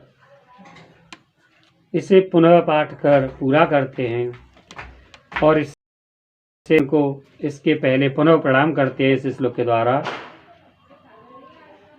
श्री कृष्ण गोविंद हरे मुरारे हे नाथ नारायण वासुदेवा हे नाथ नारायण वासुदेवा। जन्माद्यस्य यतोऽन्वयादितरत जन्माद्यस्य यतोऽन्वयादितरतश्चार्थे स्वभिज्ञः स्वराट् तेने ब्रह्म हृदय आदि कवये मुह्यन्ते यत् सूरयः। जन्माद्यस्य यतोऽन्वयादितरतश्चार्थे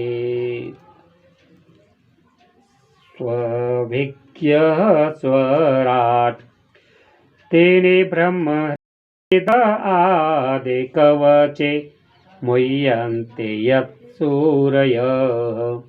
तेजो वारिमृदां यथा विनिमयो यत्र त्रिसर्गो अमृषा धाम्ना स्वेन सदा निरस्तकुहकं सत्यं परम धीमहि।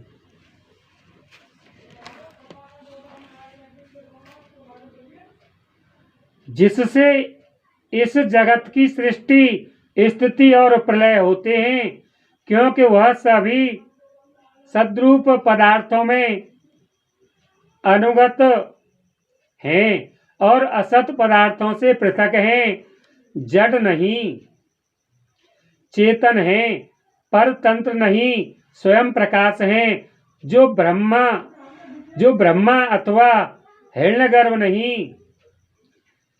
प्रत्युत उन्हें अपने संकल्प से ही जिसने उस वेद ज्ञान का दान किया है, जिसके संबंध में बड़े बड़े विद्वान भी मोहित हो जाते हैं। जैसे तेजों में सूर्य, रश्मियों में जल का, जल में स्थल का और स्थल में जल का भ्रम होता है, वैसे ही जिसमें यह त्रिगुणमयी जागृत स्वप्न सुषुप्ति रूपा सृष्टि मिथ्या होने पर भी अधिष्ठान सत्ता से सत्यवत प्रतीत हो रही है, उस अपनी स्वयं प्रकाश ज्योति से सर्वदा और सर्वथा माया और माया कार्य से पूर्णतः मुक्त करने वाले परम सत्य रूप परमात्मा का हम ध्यान करते हैं। हे श्री कृष्ण भगवान, आपको प्रणाम, बारंबार प्रणाम। जय श्री राधे, जय श्री कृष्ण। अब कल हम इसे पुनः पाठ करके पुनः प्रारंभ करेंगे। जय श्री राधे, जय श्री कृष्ण। सच्चिदानंद रूपाय विश्वोत्पत्त्यादि हेतवे तापत्रय विनाशाय श्री कृष्णाय वयम नमः। अब हमारा सभी श्रोताओं से अनुरोध है कि हमारे इस YouTube चैनल कृष्ण कृपा राधे कृपा को आप सब्सक्राइब कीजिए। यदि पहले सब्सक्राइब कर चुके हैं तो हमारे इस चैनल को आप सब्सक्राइब करने के बाद दूसरे लोग सब्सक्राइब कर सकें, इसके लिए आप शेयर कीजिए इस वीडियो को, इस भाग को आप अपने व्हाट्सएप पर शेयर कीजिए, व्हाट्सएप के स्टेटस पर लगाइए ताकि आपके मिलने वाले भी स्टेटस देखें और इस कथा को सुन पाएँ और हमारे चैनल को सब्सक्राइब कर हमारे श्रीमद् भागवत महापुराण के सभी भागों को सुन पाएँ। और जिन मनुष्यों ने हमारा यह 11वां भाग ही अभी सुना है और उन्होंने पहले भाग से 10वें भाग तक कोई भाग नहीं सुना है, तो अब उनसे हमारी प्रार्थना है, हमारा अनुरोध है कि अब आप पहले भाग से लेकर पुनः पाठ प्रारंभ करें। 2 घंटे 3 घंटे प्रतिदिन सुन करके आप लगभग 12-14 घंटे के इन भागों को 4-5 दिन में या जितना जल्दी हो सके श्रवण कर लें, सुन लें। इसके बाद हमारा 12वां भाग जो कल प्रारंभ होगा उसके साथ आप हमारे साथ कुछ दिनों में चल सकते हैं और हमारे साथ प्रतिदिन 2 घंटे का 2.5 घंटे का या अधिक समय का पाठ जो हम करेंगे उन्हें आप हमारे साथ प्रतिदिन सुन सकते हैं। इसलिए पिछले भागों को 2 घंटे 3 घंटे या 4 घंटे सुनकर कुछ दिनों में सुन लीजिए और हमारे साथ आ जाइए और चलते रहिए। फिर प्रतिदिन के पाठों को आप सुन सकते हैं। और भक्तजन आपके प्रेमी हों, जो कृष्ण प्रेमी हो, उन तक यह सूचना पहुंचाइए। इस वीडियो को शेयर कीजिए, अपने व्हाट्सएप के स्टेटस पर लगाइए या कैसे भी उन तक पहुंचाइए और हमारी वीडियो को लाइक कीजिए। चैनल सब्सक्राइब कर चुके हैं तो ठीक है, नहीं कर चुके हैं तो चैनल को सब्सक्राइब कीजिए। और यदि आप हमारे इस भाग को फेसबुक या अन्य किसी साधन पर देख रहे हैं, सुन रहे हैं, तो हमारे यूट्यूब चैनल कृष्ण कृपा राधे कृपा पर इसे सुनिए और चैनल सब्सक्राइब कीजिए और दूसरे लोगों से भी करवाइए और वीडियो को लाइक कीजिए। लेकिन कमेंट में आप इस कथा से कैसा अनुभव कर रहे हैं वह अवश्य लिखिए। यदि कुछ नहीं लिख सकते तो श्री राधे कृष्ण अवश्य लिखिए। श्री राधे कृष्ण कमेंट में अवश्य लिखिए। जय श्री राधे, जय श्री कृष्ण कमेंट में लिखिए। जय श्री राधे, जय श्री कृष्ण।